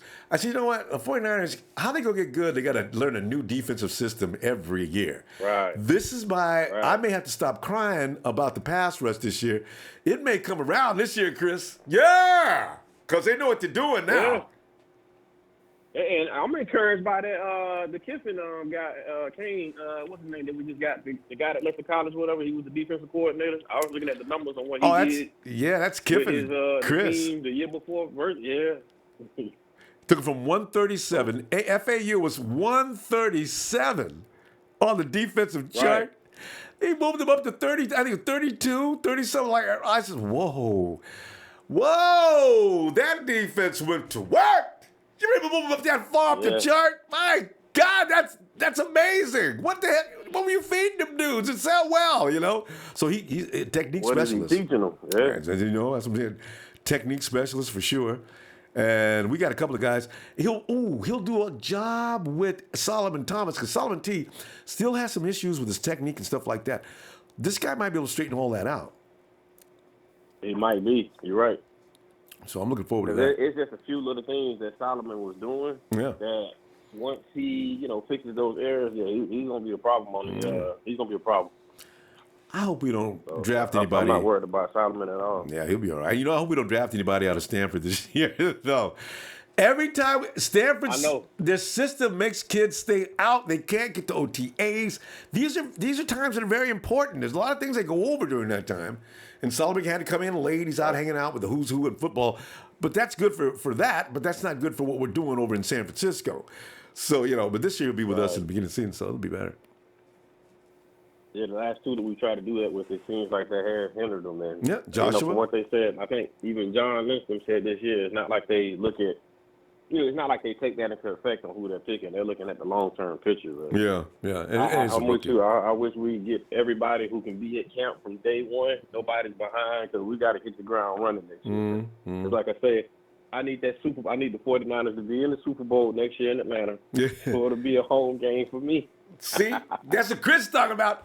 Chris, we're going to go. I'll tell you what, if you get some time, I'll see you tomorrow night on Monday Night Raw, okay?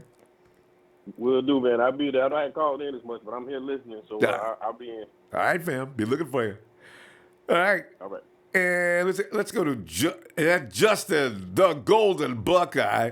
Hey, Justin. What's up, Ronbo? Hey, Justin, we're sitting there trying to figure out, man. We got guys hitting the street, it looks like pretty soon.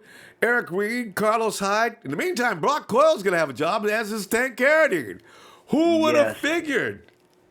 Right. Now, my thing is, I would re-sign Eric Reid. He knows the system. Maybe I'll say like a 2 to 3 year deal. You know what I'm saying? Like you said, save the money. And we, like you said, that pass rusher. Let's just give that boy from Detroit some money. Ziggy. And then get our pass rusher. Then we can worry about, the rest of our needs. Then hit the draft. But shout out to Trez, that cornerback from Colorado is Isaiah Avler, something like that. That's Avler. Colorado. Yeah, I don't know his name, but I've heard about him a million times. He played opposite of Kellogg. Give a shout out to Trez. Yes, shout out to Trez. I will try to get him, but if we don't get him in a second, we ain't gonna get him. He's that good. Hey, yeah, I say he'd be a second round pick. He's pretty tall, isn't he? Yeah, I think he's like 6'3". I might be wrong about that range. 6'3". But almost, yeah, he's about that, like 6'3", 6'4" area. Maybe he was 6'6", but I don't got nothing in front of me to check his stats out. That's as good as picked. They may pick him in the first round. No, they can't make him a first round pick. You know what? Well, maybe you never know. We could try to get that Bill trade. You know, let's get both of those trades. I'm saying if we do that, we will have to find our cornerback. You know what I'm saying? Because then you got the 21st and 22nd. That dude from Central Florida. What's his name? Mike Hughes. Mike Hughes, I believe his name is. Position. And maybe get like a lineman. Oh, yeah. With that second pick, if the Bills give us their first 2 rounds for our 9th pick, I think we'd be okay with that. So that 21st. And then you was talking about getting a wide receiver in the later rounds, just, you know, what Trez says, just for,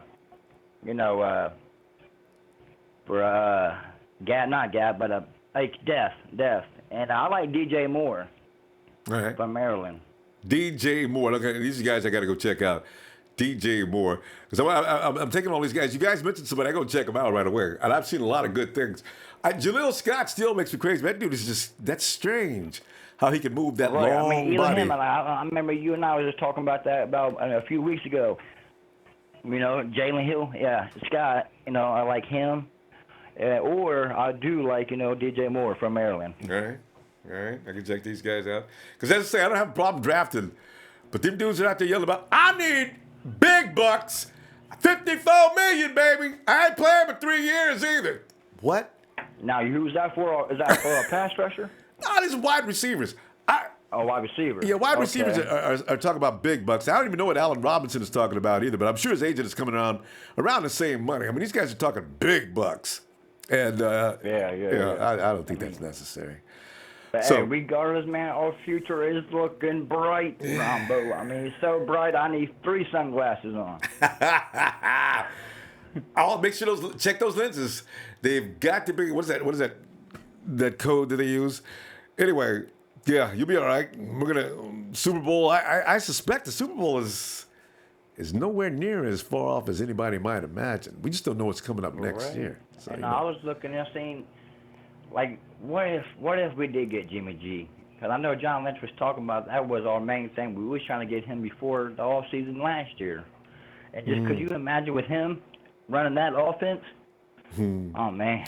Oh, boy. That'd be scary. This is the thing, you know. Anybody else. This is why I said Shanahan finally got his equal. Shanahan's brain, Jimmy G's skill. You put that together, the NFL is in deep trouble. Right. And with that offense, we need a runner back that likes to run the ball and catch the ball. Yeah. You know? Yeah. That's why, like, that Saquon Barkley does sound good, but I know we might not get him. I know we won't get him unless we trade down. We're not going to get him. Yeah, we're not trade up. I was watching film of him yesterday, too. You know, people try to say, oh, he's overrated. No, he's not. Nah. Look at the dudes. Ooh. The dudes. I'd let him go to the Browns. Oh, yeah, he is going to the Browns, too. The Browns would be stupid not to pick him up. But see, I also saw a couple of mock drafts that the first round they got and the first pick that will get the quarterback, and then they will draft that safety from Alabama, Mikael Fitzpatrick. Yeah, Miami, yeah. I think, I see, you know what I'm saying? I really see it's all dependent on the free agents. Like when free agents give about a weekend to free agents, we will see the dominoes fall, and then we will see what we need. And I know John Lynch will do his thing, you know. But, you know, Kyle, he might have a finger on his running back. I think he will have that one running back that he wants, either in free agents or in that draft. And he would tell John, that's my boy. Yeah. That's my guy right there. Yeah. That's Jimmy G's boy. You know what I'm saying?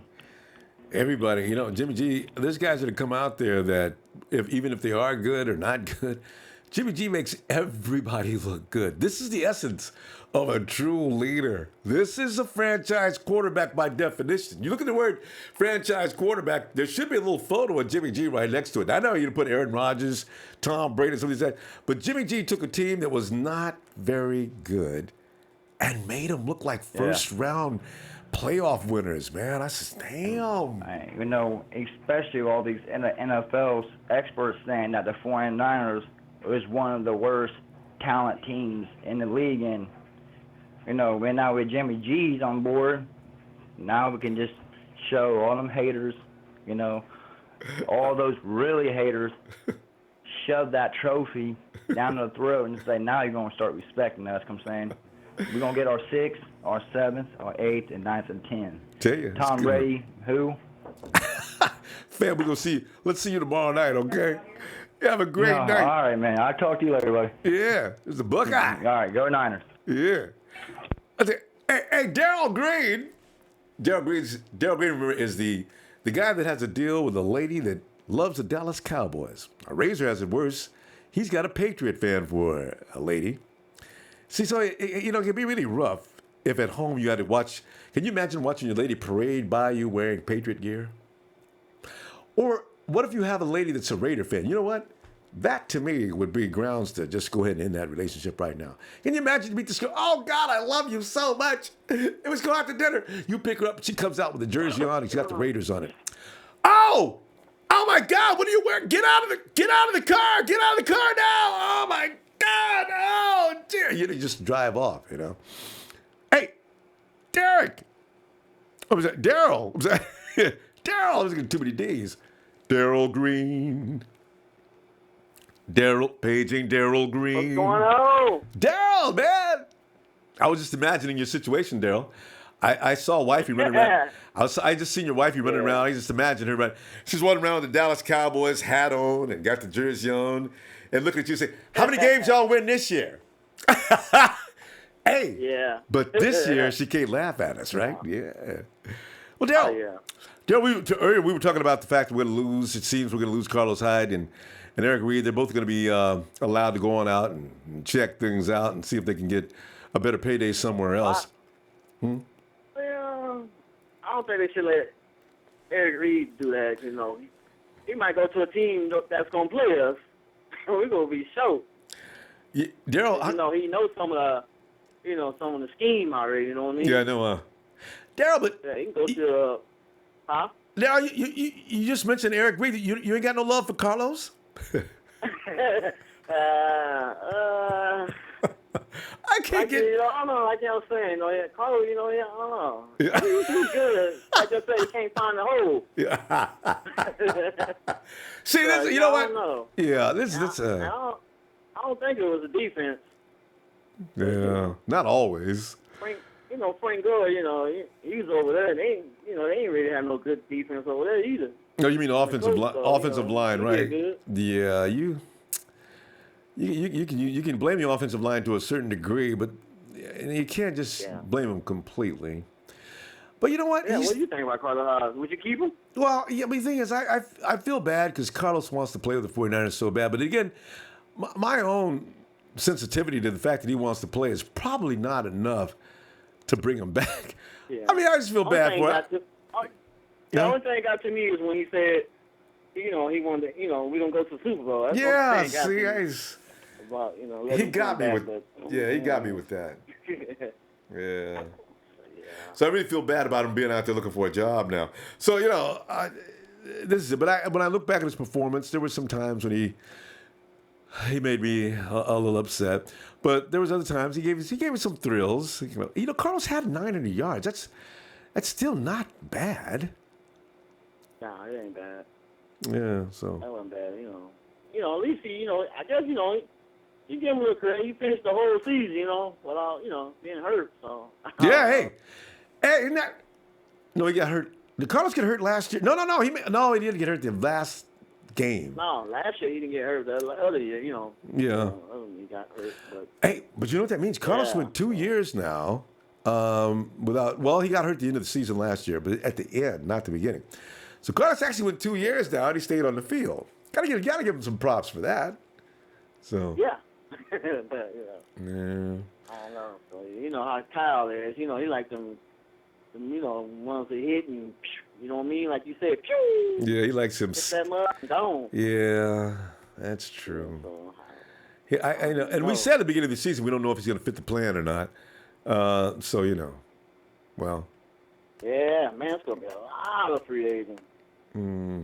Whew. Well, they're getting loose right now. Yeah. Mm-hmm. But anyway. Oh man, yeah, I've been saving my money. I better go to that one with the Raiders, man. I can talk shit. Raiders. No, you know what? It will end all the irritation next year. All we got to do is beat the Raiders. When they come to Levi's, they just beat the Raiders, and they'll be quiet from here on out. From that point on, the Raiders will shut. That's why I hope we play them early in the year. You know what I mean? Yeah, I play like game 2 or 3. You know? Man, they be talking. Oh, man. So yeah, I'm going to get off and let somebody else because All right, Daryl. probably backing up now. So All right, Daryl. I tell the wife you said hi and all Yes, that. please. Don't ever forget the Ronbo 49 says hello. Yeah, I do that. All right, you take care.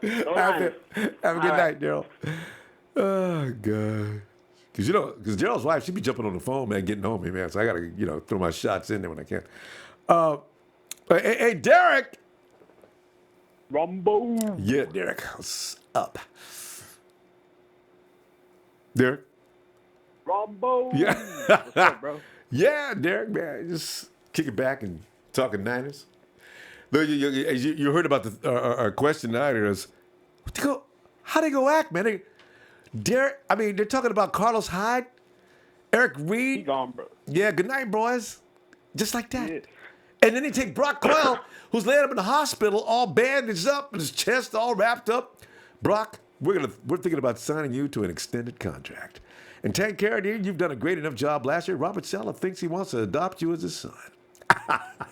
It's amazing how the love just shifts like this, So I found that amusing. I'm tired of all the Hyde fanboys, bro. Honestly. This This shit just pisses me off. It makes me cringe. He's a decent running back, bro, but he's been too inconsistent, honestly. Yeah. He did have a couple of games where he had like 34 and 33, 4 yards. Yeah, you can't have that, bro. You can't have that happen. You got to at least go like for 75 yards rushing or something. Yeah. You know what, though? If we get to next year, we get to the Super Bowl. I'm a very sensitive guy. I'm going to feel bad for Carlos. Oh, man, Carlos wanted to come. God dang, man. Then somebody will say, yeah, well, we wouldn't have been here had he been here. So, okay, well, I can't argue, so I guess I have to leave that alone. Dang. The thing is, I don't think, what's his name is going to come back either. Reed, I don't see him coming back either, man. Because of the emergence of Adrian Colbert, he came out of nowhere. Well, it's not so much Adrian Colbert. Colbert's going to play the over-the-top safety anyway. It's Kowalski T. Right? Yeah, it's Kowalski T that took him out. Tart, right? Yeah. Kowalski? Yeah. Yeah, those two, both of them are young and they're under contract, so I don't see them bringing back Reed either. Well, I think we're going to the Seahawks, honestly, because no, because Cam Chancellor's coming back next year. But hey, listen, let me ask you this though. Derek, Trez came in and said Eric Reid didn't really play no ball or do anything special. Do you agree with that? Because I thought Trez was a little hard on the Mrs. Reed's baby boy. But do you agree with that or what? I don't know if he did anything special, but he played good. You don't have to do anything special to play good, in my opinion. There's not one game I said, oh, he was terrible. He did his job like every game when I saw him play. I'm gonna go back and watch some. I've been watching 49er games. I didn't pay a lot of attention to Eric Reid. I seen him. He made a few sparkling plays, so I got to tell you, Trez. I bet he makes a few sparkling plays here and there. Remember that first game against Seattle last year in 2017? All their safeties were kicking their ass and shit in the first half. I missed that. Tell you, man. I don't know. Well, honestly, because Eric's got a problem too with going out. Because I'm sure team owners link him with Cap. Now that's going to make it real difficult for Eric. Yeah. And then he'll be back to the 49ers maybe because of that. But the 49ers I would love to bring him back, honestly. Yeah, I would love for him to be back. Yeah, the 49ers going to lowball him, though, because they know he can't get a job anywhere else, which is unfortunate. He has no leverage. He has no leverage at all, man. Sad, but at least he's fighting for what he stands for, man. Yeah, see, that's the thing. He can still stand up as a man, and I just hope they don't lowball him too bad. Don't give him a ridiculous contract. But you know what though? Jed York is not. Jed York makes you believe like he is liberal. He's not pretty much in support of some of the owners around the league. So I think the thing with Cap was that wasn't Jed's decision to not pick him up. I think that was really Kyle Shanahan's idea. Jed had nothing to do with that. Now we have Jimmy G now, baby. Yeah. See, he just Kyle would explain it several times, but nobody wants to hear it. Or a lot of people don't want to hear it. But he told you why he didn't want Cap, and he has that right. Yeah, man. I saw this thing on Twitter and shit. People were trying to compare the stats to Colin Kaepernick and Jimmy G, and I'm a supporter of Cap, man. I like Kaepernick. I'm a fan of Kaepernick. I like his views, but when I saw that comparison, I just got pissed off because they're trying to use it as political agenda, talking shit about Jimmy G just so Cap could get a G. Yeah. Like, you know what Jimmy G did for us in those 5 games, man? Yeah, I know. I don't know if the Cap had the same ability to make everybody around him better. Also, the bottom line is you got to win. The stats alone can't. You got to win. If you're winning, then everybody says, "Okay, it works." But if you're doing stats and losing, it still doesn't give you. It doesn't make you feel any better. So that's the problem with that. But yeah, man, I dropped 50 points, but we lost by 30 points. Like, nobody cares, man. See, that's why I got sick of Kobe Bryant. I said, Kobe goes out there. Kobe Bryant scores 50 points. What's the score? Lakers lose. I was like, hey, Ron, I'm a Laker fan. I'm a Laker fan, baby. Don't offend me. No, I'm just saying, Kobe and his point totals and losing the games. Yeah, guys, Kobe's got to pass the ball, y'all. So, Yeah, man. But anyway. Yeah, nobody passed to after Shaq, though. Yeah, no. Hey, man, let me tell you this one thing before I head out. Right. The Bills, they might be trying to trade up, man. I know. That 21st and 22nd pick for the 10th pick. Ooh. Would you give up the 10th and a third rounder for the 21st and 22nd? I would. I think so. Honestly. Hey, we got 2 third round? Do we have 2 third round picks? I think so, yeah. Oh, yeah, I would. Oh, I don't know. I'm not too sure. Maybe. No, I'm getting a nod over here, and we do have 2 third round picks. So we can afford to give up one. I want to put that. You know what though? That one first round pick, we got number 74. Okay, that one of those first round picks, I might get me another second round pick if I can get one a little bit higher. Yeah, man. You know who I would love to get at 21st and 22nd? I would love to get Isaiah Oliver out of Colorado and Darius Guice out of LSU. I think he's going to be. Guice. Yeah, I think that is going to be the target though. I really do. Guice going to get in the first round though, but I got a feeling they are going to go for that kid in Colorado. Really do, because they probably like what they've seen in Okello. Well, I know they did. So they're going to say, "Hey, let's get this kid, put him in. These two going to work together. They know each other. It'll be the perfect atmosphere." Derek, we got to go, man. Let's see you tomorrow night. All right. All right, man. All right, man. I'll see you later. All right. And we go to HBK. It's the icon, the showstopper, the main event. Mr. San Francisco is back once again. What's up, Ronbo? HBK was waiting on you, man. What's going on with you, man? Not much, man. Just here playing Madden and stuff, and right now, playing the Green Bay Packers stuff, ahead, 14-0, gonna go for like 21-0. Yeah. And I always, put myself in the running back and stuff, number 30. So wait. Good. I was getting ready to, put myself in, the game. You gonna put yourself in? I like that. I was getting ready to ask you, have you got Carlos Hyde and Eric Reid on your team?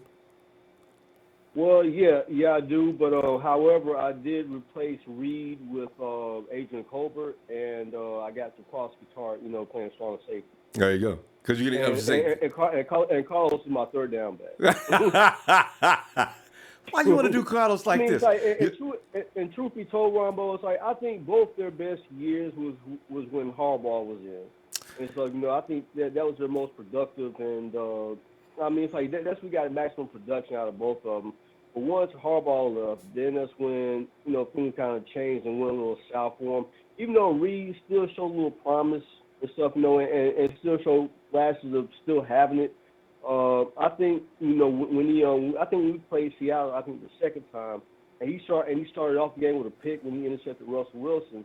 And personally, I want to see Eric Reid come back. However, I think the only knock on him is basically not his political stance or political views per se, Ronbo, is his concussion situation. And that enters into it. It's like he's on one. He only got so many concussions, until he hits that stage, and it's almost like, we got these two young kids, Colbert and Tukowski.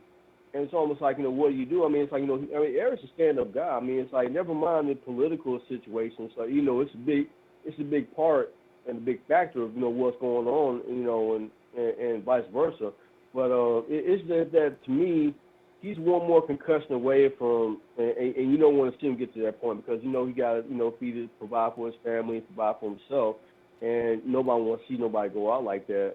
And I hear everybody's real high on Geis.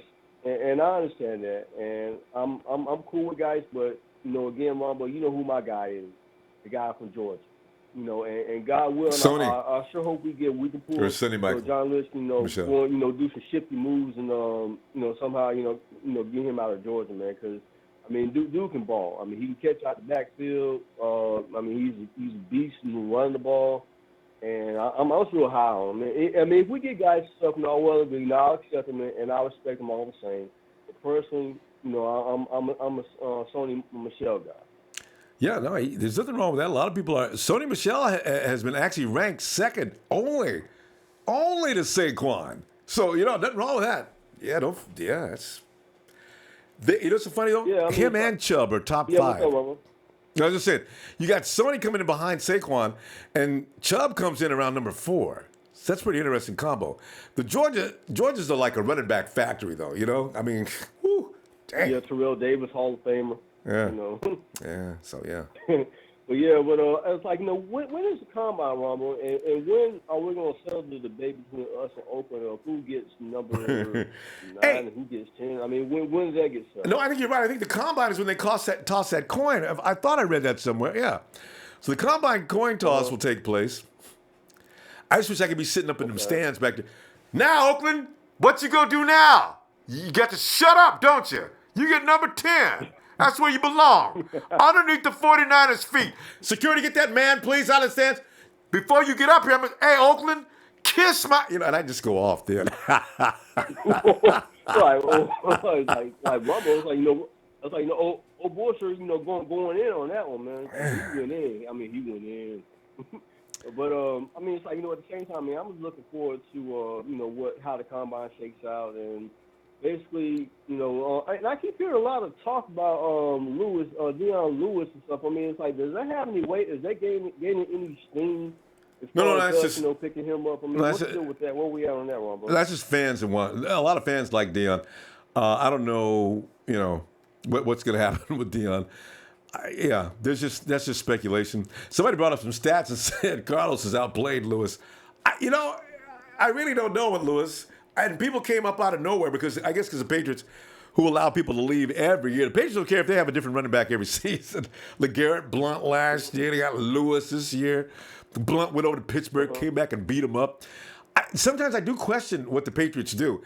You can't question it though because they keep on winning rings. But still, I think, why do y'all let everybody go? Basically, I think it's their system.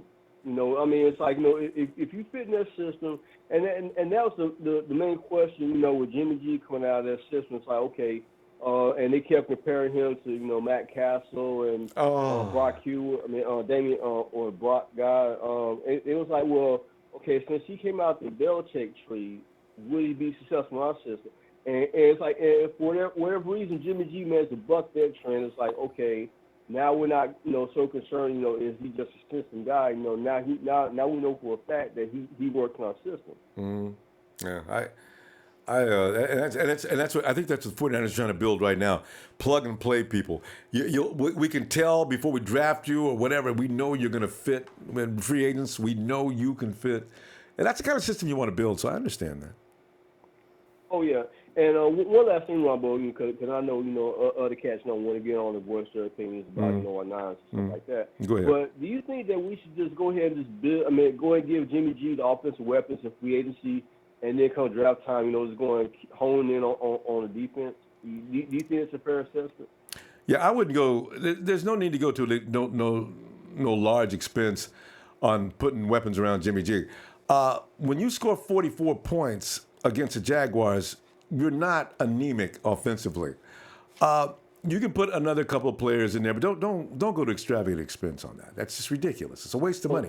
So basically, it's not like we don't have to empty the bucket. No, God, no. That would be so silly. And then the guy's going to come in and just going to seamlessly fit in with everybody else. I don't think so. It's going to take a while. It depends on offensive linemen. Maybe you might add one for depth because you're going to get what Fusco's going to leave, I think. If you can improve there, you do. The wide receiver need is just way overrated. Who else? Yeah, the running back. Okay, if Le'Veon Bell is available and he's willing to talk some sensible price, you go ahead and you bring Le'Veon. But after that, there's no need to go wild with the money on offense because these guys are going to develop. I think we got some guys going to develop, and you're going to evolve from last year. You're going to have a decent offense this year, no matter what. As I said, Kyle Shanahan's going to make all those guys look. And Jimmy, here's the guy. You got Kyle Shanahan that's already going to scheme them and make them look good. Then you got Jimmy Garoppolo's going to take him up another layer of good. And pretty soon you got 4 or 5 guys going to the Pro Bowl that shouldn't be there. And like one last thing, as long as we get Taylor Gabriel or someone in that mix, hey, I'm cool. Yeah, I think so. Yeah, Taylor, because he knows the playbook. Tell you what I'm going to do. We're going to go. I'm going to look for you tomorrow night then, okay? We can continue with this. All right, Ronbo. All right, fam. Out. Yeah. And Kelly, we're observing your conversation there. You can call from Japan, by the way. It's absolutely free, Kelly. We've changed the system. So, yeah. By the way, if you didn't know, we've changed the system, so no matter where you are on the planet, I think you can even call if you're standing around on the moon, just because you like the air and cool temperatures. You can call in from there too. I think if they have any system. No, with cyberspace. You see what I did there? Cyberspace. I knew you'd like that. You can call in from there as well, and there's no charge. All right, let me go to. Are we going to Tony Orton, the legend killer? Tony.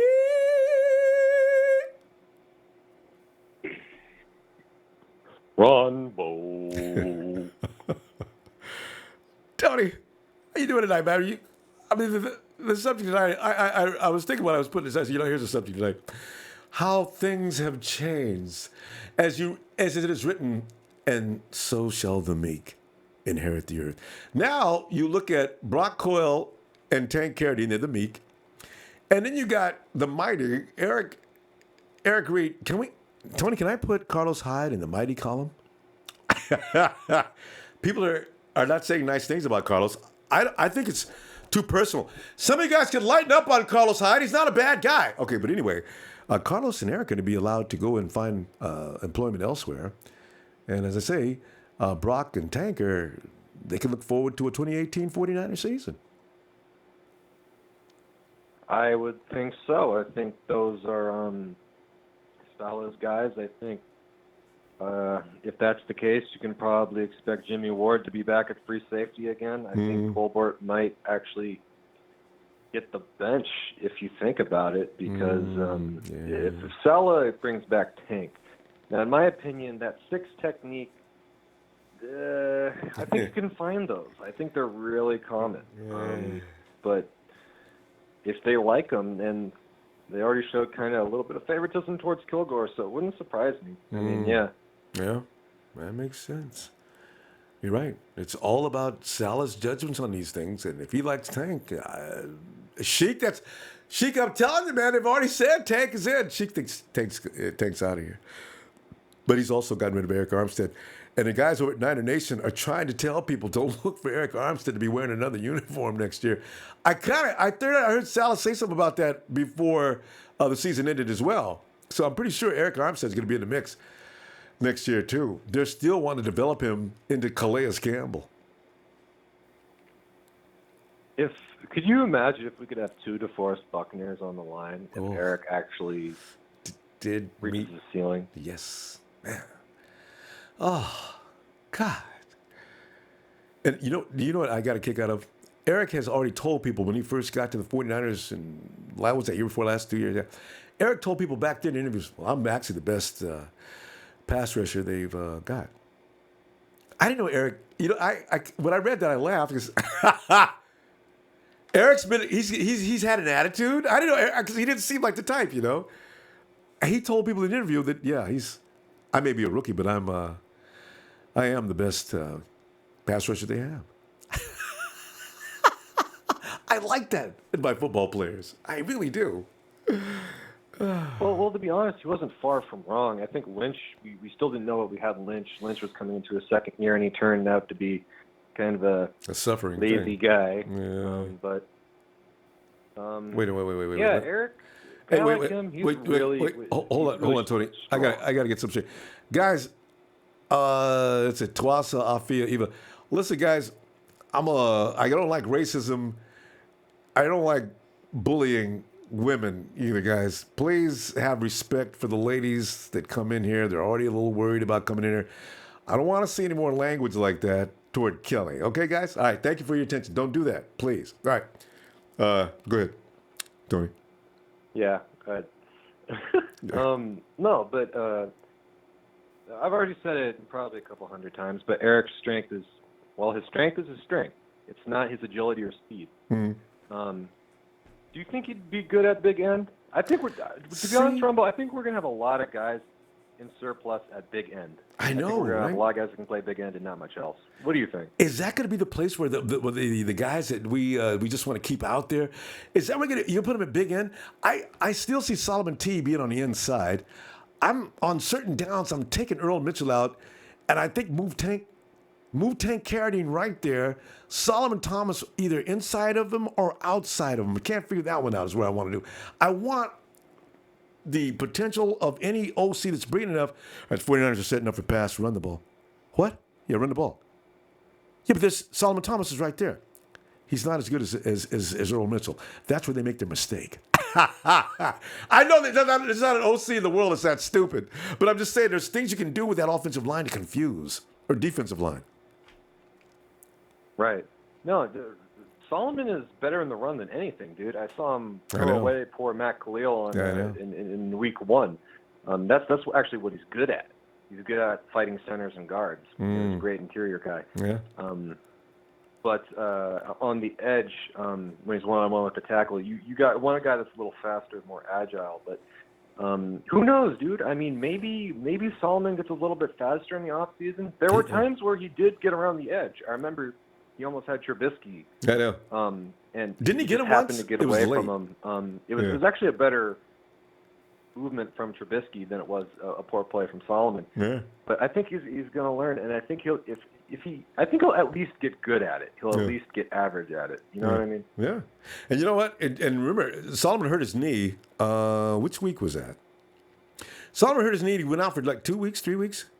Remember the strained knee? It didn't require surgery, but it was hurt. I think that slowed him down. You don't get over those kind of injuries within a few weeks. You go back out there because you're paid to go out there, but you're not feeling yourself 100%. So he'll have plenty of time, ample time to heal up. I think we'll see that speed again next season, Tony. I do. I agree too. Before I get out of here, if I could re-sign anybody, it'd probably be Reid. Just because I think he's a smart player.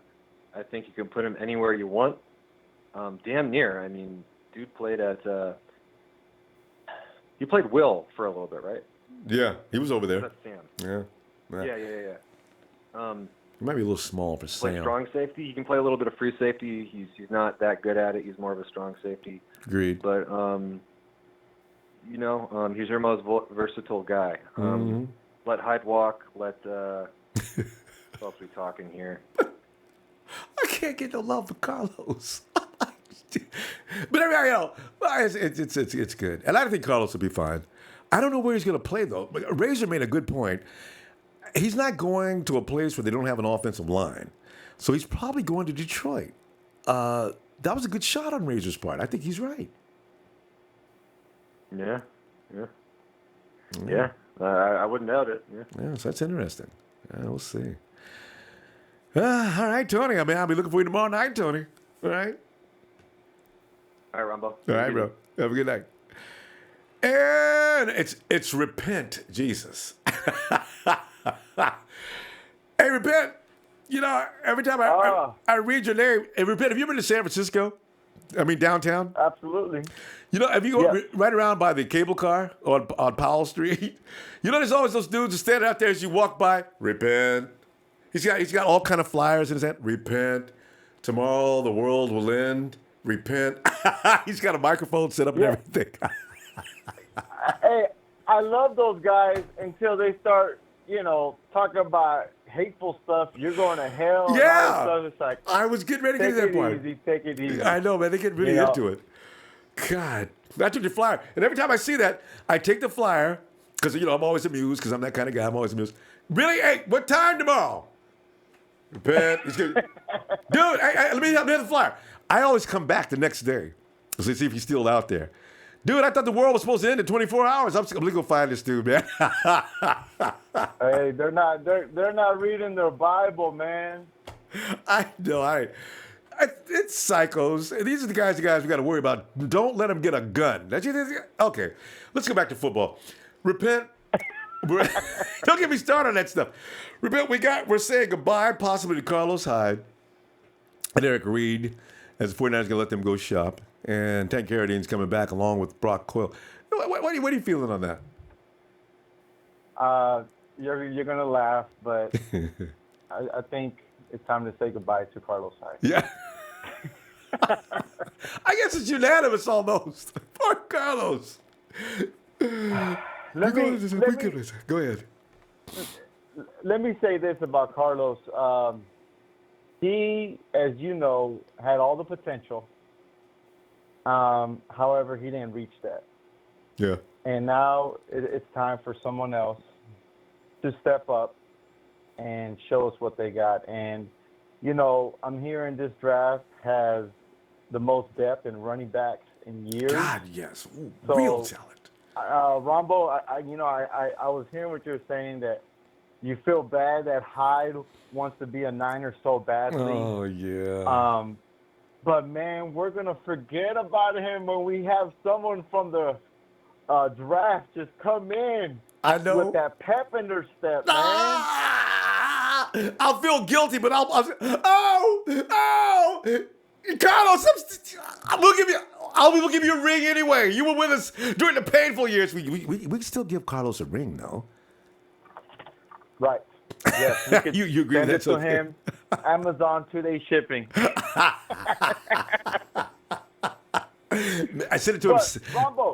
Ronbo. Yo. Check this out, man. I heard people talking about Dion Lewis, and there's something about Dion Lewis that Carlos Hyde is missing, and that's that receiving factor. Yeah. And hands. That's what I want to see.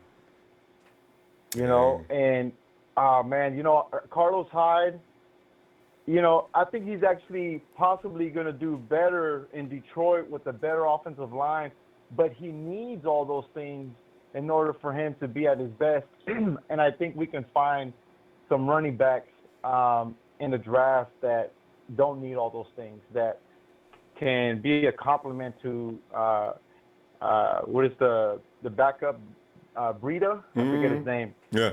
But I will say this. I love Reid. I wish we could keep him. But you know what? I hope they try to re-sign him. Listen, wait.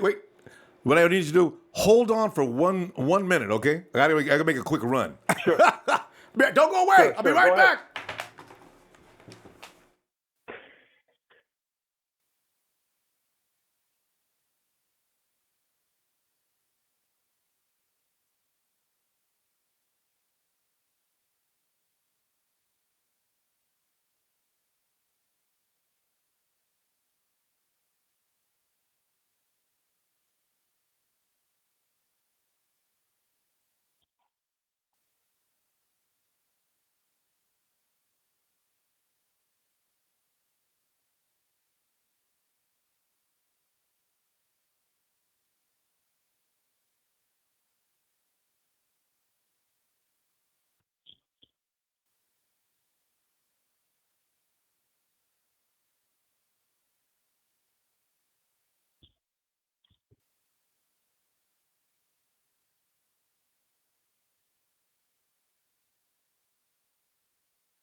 You can listen now. Okay, and I know they're gonna go wild on me in the chat, but I'll tell you the truth about it. If you've had too much spirits the night before, you have to rehydrate. I got a little carried away with the rehydration. It's too bad you can't use that stuff in your car. I could have filled up the entire tank. Oh, wait a minute. Go Hard's already got me. I think this is the first time that I had to ask caller, hold on, take a break. I still make listeners to believe me. I heard years ago. Hey, actually, Gord, you know what? This is the second time. You know what I've got to do? I've got to learn to rehydrate earlier in the day if I'm going to take part in activities that I shouldn't be doing. I'm going to cut back on those activities as well. Oh, by the way, repent, Jesus, are you still there? I'm still here. I repent. Wait, go ahead, continue. You know where you left off. Go ahead. Because we were talking about Carlos Hyde and the difference between Deion Lewis. I remember that. Yeah. I want to see a complete back. And Carlos Hyde, he's just short of being a complete back. I still, you remember that Houston game where that ball was nicely thrown and Carlos Hyde just had to go and miss it, catch it. Yeah. And he missed it. Yep. And I'll be honest with you. I used to play football. I used to be a running back. Mm. There was a response that the coach would be, I would expect, and that response would be, that should never, ever happen. Disappointment. All right? Yeah. That was, I just dropped my head. When I seen that, I was like, no. We got rookies that could come in and handle those kind of catches. Okay? Yeah. So we're not going to give up those kind of opportunities. But I was saying before I go, I love Reid, man. I wish Reid can stay. To me, you need a leader like him in the locker room. He's humble. He's not a distraction. If anything, I think he's just got a strong character. John Lynch was talking about that. We want character guys. Reid fits that description, man. I love that guy. They put him over to linebacker. He said, you know what? I prefer not to, but hey, why not? I'll go ahead and make some plays while I'm there anyways, okay? So those are the kind of guys you want to play next to, man, and just those kind of unselfish character guys. And I wish I had more Reids, So I think it would be a loss for the Niners if they didn't sign him, Yeah, I get excited. And we'll definitely notice if he's not in the lineup. We noticed when he wasn't in the lineup for the little while he missed this season. Remember, I think him and Ruben both were out for like a 3-week stretch, 3-week stretch up there. And it was noticeable. We had Ray Armstrong. Who else do we have playing in it? Oh, yeah. Actually, Kowalski did a good job. You know what? That's when he lost his job. Kowalski came in and did a very good job at the strong safety, didn't they? I think that's when things start getting bad for Eric. I agree, and I know Reid is at the later part of his career, but I still think he was effective on defense. I felt his presence, just the physicality part, seeing him lay hits on people. Yeah. Do you remember against the Jaguars why that receiver took a step back, and our favorite cornerback, I'm playing around, Dante Johnson took a pick six against the Jaguars. Yeah. It was Reid that made ready to take off the receiver's head. I know. And that receiver says, I'm not even trying to stretch out for that ball. Yeah. Because Eric will have you stretched out longer than that for a few minutes. Yeah, you're right. Yeah, and when I seen plays like that, I was like, wow. It's like, that guy has a presence on the field. Yeah, you're right. You're right. You can't – and just seeing him in the interviews after the games, I'm like, man, this guy's a class act. I know. I know. And I'm just like – I agree. We need a linebacker, right? Yeah, and I just wonder, does Eric mind doing that? That's what we're questioning. I don't think he's so proud that he wants to. Well, no, I'm a safety, and I don't really care. But you know what? If Eric knew right now that he was going to be playing the linebacker position, Now, Eric would be undersized as a linebacker, but Eric's got a frame that can fill out a little further. He's already a big, strong guy. He could put on 10 pounds, I think, and still move with the same effectiveness. That would make Eric, he's at 220. That would put Eric around 230, 235. That might be nice, actually. Was Eric 220? Am I right on that? Or is he No, the Kowalski's 220. Eric's about 210. 215. So what about that safety linebacker hybrid from St. Louis? Isn't he still doing the same thing? Yeah, and he never gets hurt. And he's really small. What is his name? He's really become famous as being that hybrid safety linebacker. What is his name? Anyway, I know he's still at it, as I remember. I don't think he's left. He's not moved. Yeah. They say he's playing. He's making it work. Oh no, he's very good at it because he got that speed, which is a very big asset, and he hits hard. So yeah. Now let me ask you, how comfortable do you feel that our safeties are not, or at least one of them is not going to get injured sometime next year? Never going to happen. Every year we lose at least one safety for at least a short period of time. Good point. That is why Eric Reid, that's a good argument to keep Eric Reid, because we run out of safeties every year. Adrian Colbert is employed because we ran out of safeties. It was a nice find, but, that's what happens every year. And if they bring in, here you go, what are they bringing that kid from Florida? The safety down there, the premier safety that everybody's talking about. Right. Yeah, what if they brought him in and made him sit down on the bench too, and all of a sudden he gets his time to play, comes in and, oh my Lord, this is our new starter. Those kind of discoveries are always exciting. So now, so we have Tart and Ward as our safeties? Yeah, well, yeah. As a Tart, no. Tart is, actually, yeah. Because Ward would be at the over the top, and Kowalski T would be in the box. Exactly. So, me and we don't feel confident about Ward finishing a whole season. He's not going to make it. No, he's not. So, yeah. And I have a question mark around Tart too. Hey, so, both of them are susceptible. I know. Tart gets hurt every year too. If I'm the GM, I understand I have to spend my money wisely. So I think the Niners are very smart. They're saying, hey, Eric Reid. See, to Carlos Hyde, they're like, go ahead and hit the open market and have a good career. But Eric Reid, they're like, go ahead and hit the open market. But remember, you got a home here, man. Yeah, I bet you're right. Take care of you. We got to go, fam. We'll tell you what, we'll see you tomorrow night. All right, repent, Jesus. Repent. Okay, thank you, Ronbo. Appreciate it. Great show, man. Thanks, fam. You too. Have a good night. Repent. You too. Bye-bye.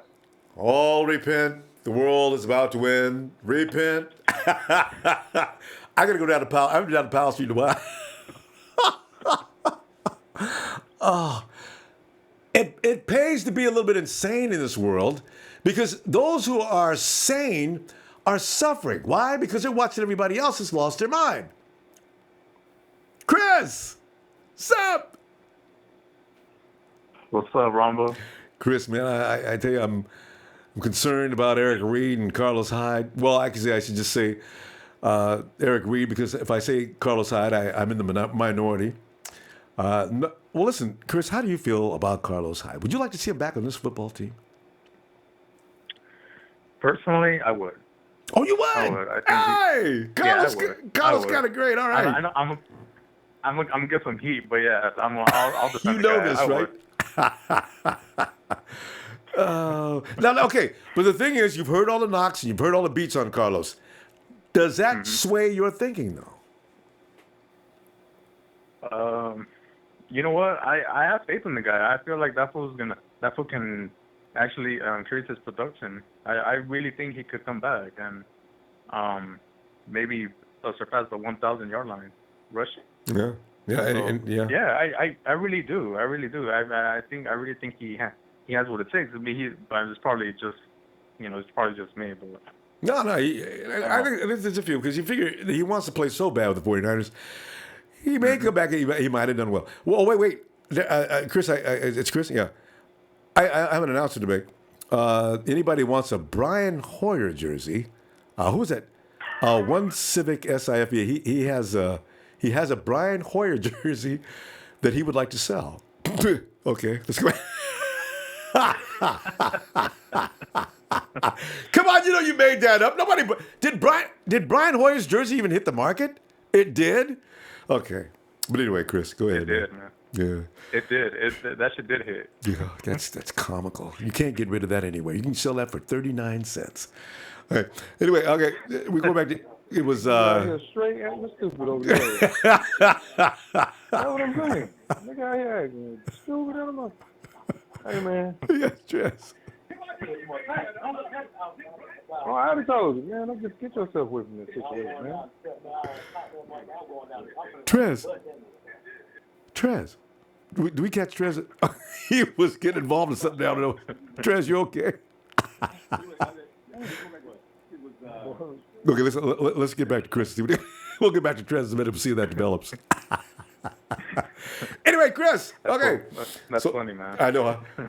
So we got Carlos comes back on man or reform because the fact is he wants to come back and be a 49er so bad because we go into the every time he does that, I feel like I'm about to choke up and go to the Super Bowl next year. I don't want to be anywhere else. Oh, Carlos, I don't know. From Carlos Hyde or the guy from the Browns, Croswell, I'd rather have Carlos Hyde, man. There you go. Crowell. Crowell's Crowell was in he was in the Browns last year. Okay. Yeah. Crowell or Hyde, I'll get Hyde, man. I think the dude. I think Carlos had better stats. The dude loves the 49ers, man. Like, you gotta look at that too. The dude loves the 49ers. Not a lot of players love their team. Not like that. Carlos, you can see the gleam in his eye. Carlos is serious. He really wants to be a 49er. See, this is what gets to me. Man, Carlos really wants to be a Niner, man. I know, but they're gonna say, but the guy that's really strictly business.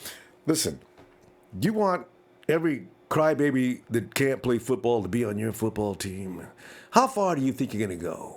You know, there's not a lot of difference between your thinking and Trent Baalke. You know, then I can say, hey. I don't think that you have the right to talk to me like that.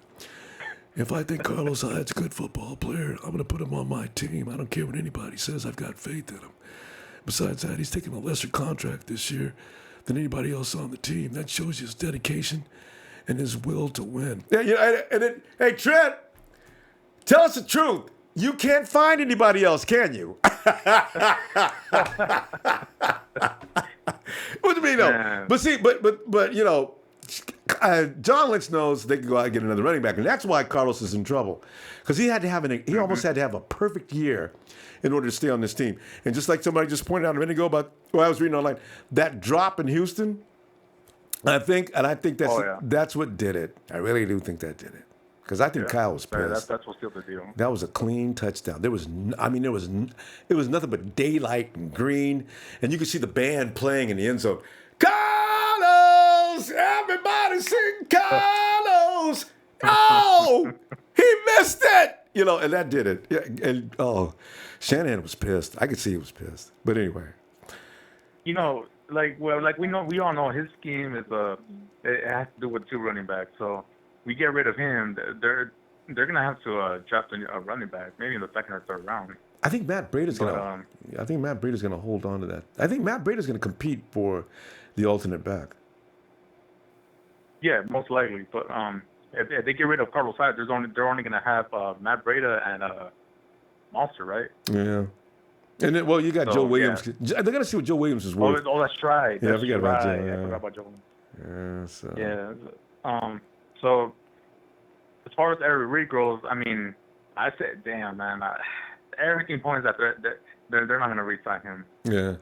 But just for that reasons, I mean, I would keep him around. But we all know he's probably gonna ask for more money. He's probably gonna have like a 3-year deal for what? 10, yeah, he's gonna want a substantial deal. The 49ers aren't gonna be able to lowball Eric.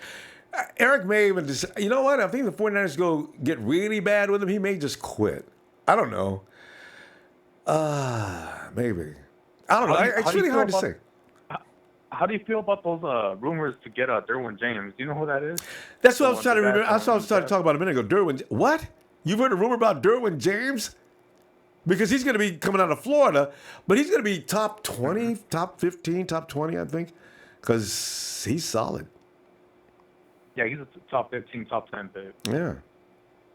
Can the 49ers be looking at... There's no way that I don't see Lynch grabbing the safety. I don't know why.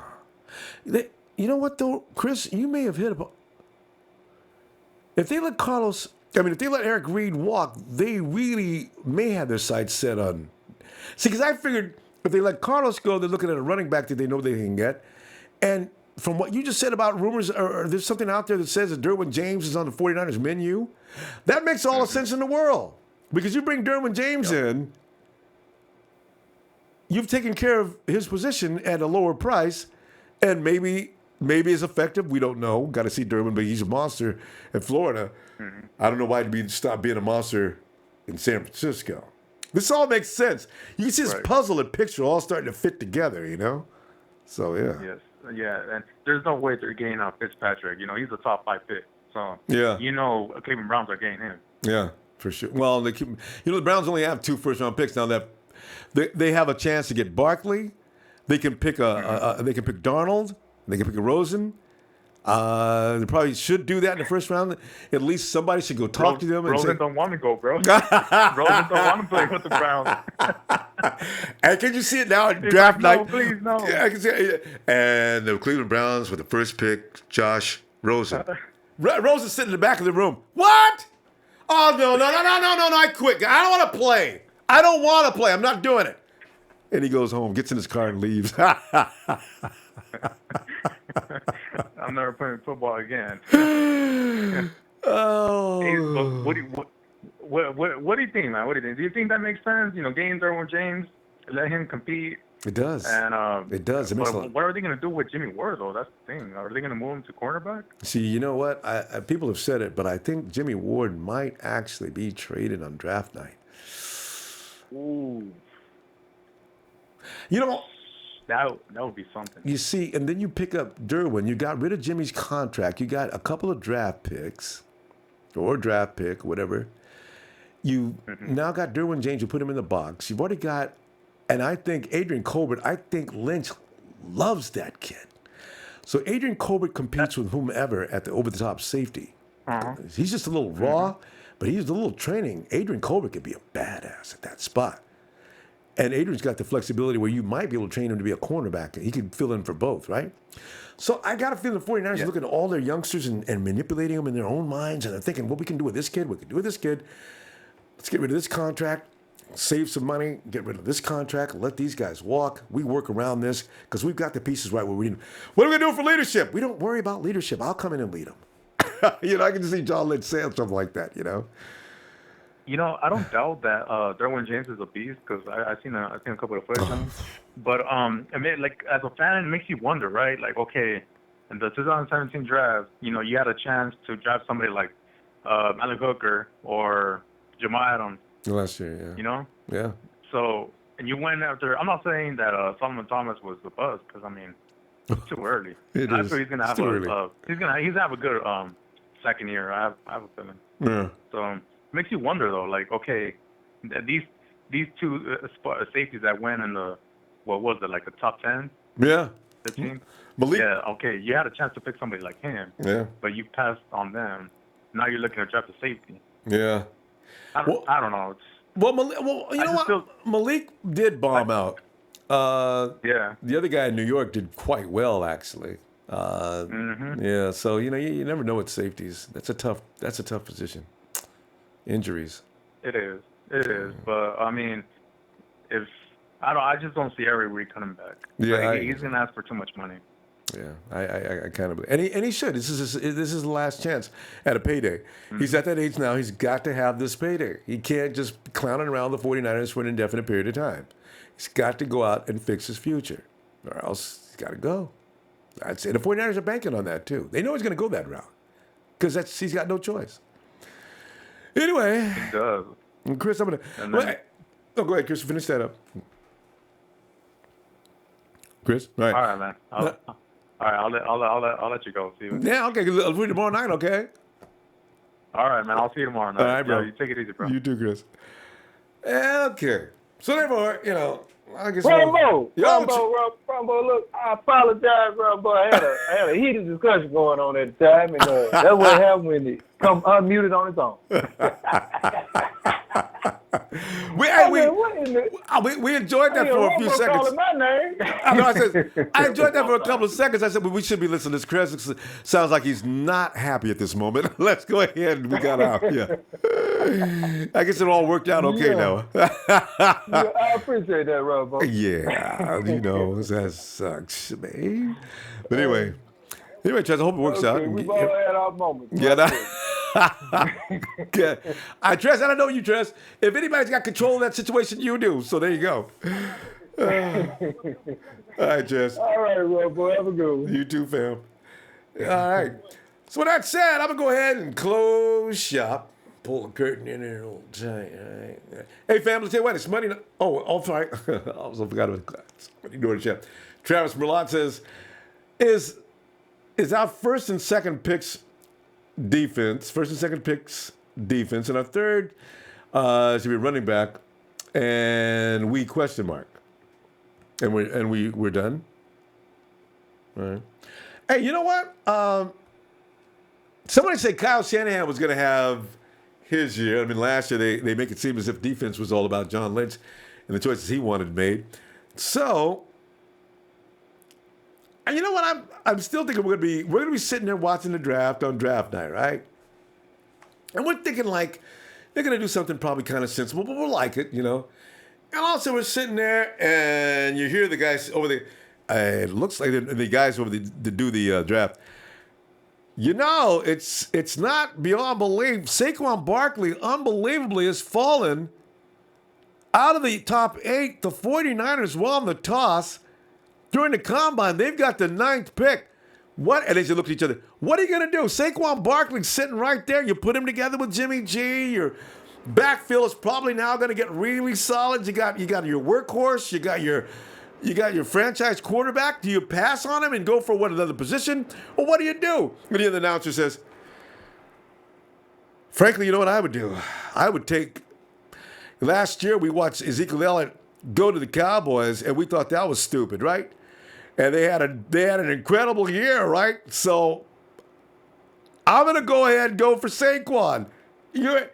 Michael Irvin, better get them a wide receiver. I can say, Michael Irvin's representing the show. But you know what? Think about that for a minute, because the phone's already ringing with John Lynch. Because they see Saquon getting past there. They're going to try to make a deal before they get on the clock. During the commercial break, Saquon is at number 8. They passed on him. John Lynch is on the phone. John, quickly. What do you want? I want Barkley. Well, make me an offer. Take my second round pick. Take my second round pick this year and next year. John, hurry up before they get back. Let me think about it for a minute. You toy with people. Then you get a 3rd round pick and a 4th round pick. Lynch will do it. Everybody in the 49er empire is, John, what did you do, man? We had Barkley, Mama, and everybody's going to be Lynch. I already see it. Look for some drama this year in the draft from the 49ers. I'm telling you, it's not going to go smoothly and normally. It's not going to do it. So, Travis, that's something. Nana Joe. Shucks, I can't. I'm shy, man. I'm a little shy. I'm a little embarrassed. I can't read that. But thanks, man. Shucks. I'll read it anyway, then. Ronbo Sports, the best representing the Empire worldwide. Go Niners! Okay. Travis got another question. He's watched a Kiffin training video with pass rush specialists. He's really loud and an in-your-face kind of guy. Good. Can we get top 10 in team sacks? I don't see why not, because, it depends on we get it as an edge rusher and have that situation explode like it's supposed to. And the Cubs simplify. I think we re-sign Hyde, Coyle, Mostert, Fusco, Chris Jones, Don Jones, Asa Jackson, and Leon Hall. The rest will hit the road, not guaranteeing to make the final roster cuts, but camp. That makes sense, because you know what? they like to keep those raging wars going in camp. So these guys they can get 1-year deals. I'm pretty sure Mostert makes the team for sure. Chris Jones he outworked everybody they said last year, but he just didn't make it for some reason. Don Jones is one of the best special teams guys you can get. Asa Jackson, I'm not sure about Asa. It depends on who I guess we pick up as far as the cornerback situation. Leon Hall.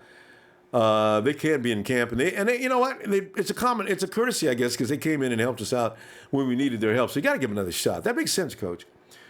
And the Sheik, Ronbo Sports, your thoughts, free agency for our D, then draft for our O. And you know what?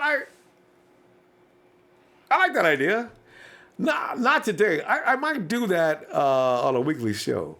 I guess I better do it soon, though. We're running out of time. Maybe I'll do it this time. All right. I got it, Chick. Make a note, man. All right. And the coach also says if we draft Saquon, we got to play him. And that means he gets to rock 25 to 30 times a game minimum. We don't run that kind of scheme. Well, I'm just saying, Everybody else around the planet is going to be saying, wow, you guys had a shot to get Saquon? And that's why you're probably right. You go ahead and you trade Saquon for that exact reason. Because we don't run that kind of offense. We don't run a workhorse offense like the Dallas Cowboys. So you're probably right. All right. And it's so if you had to pick Cushing, Irvin, or Edmonds, remember we need vets. Go up. You put Edmonds in that group though. If you went Cushing, Irvin, or Edmonds, remember we need vets. Ooh, no, I'm going Edmonds. Without even a second thought. Yeah. And Depressed Niner fan has a cheery thought here. He says, I can see Barkley falling to 7. Honestly, you can't. You know what? There's a lot of teams don't really need a running back so badly as they need another position badly. So Barkley may not go in the top 5. Cleveland's probably going to pick him up, though. I can see Cleveland picking him up at number 4. They're going to pick up their biggest need at number 1, number 4. Remember, Cleveland owns the draft. I think they have every other pick anyway. This is what they do. If there's one thing the Browns are good at, is accumulating them draft picks. 1, they get their brains beat out every year, so they get high up on their order. And 2, they've got people are leaving. The people they don't cut, people are still leaving. Think about all the good players that used to play for the Cleveland Browns that are playing.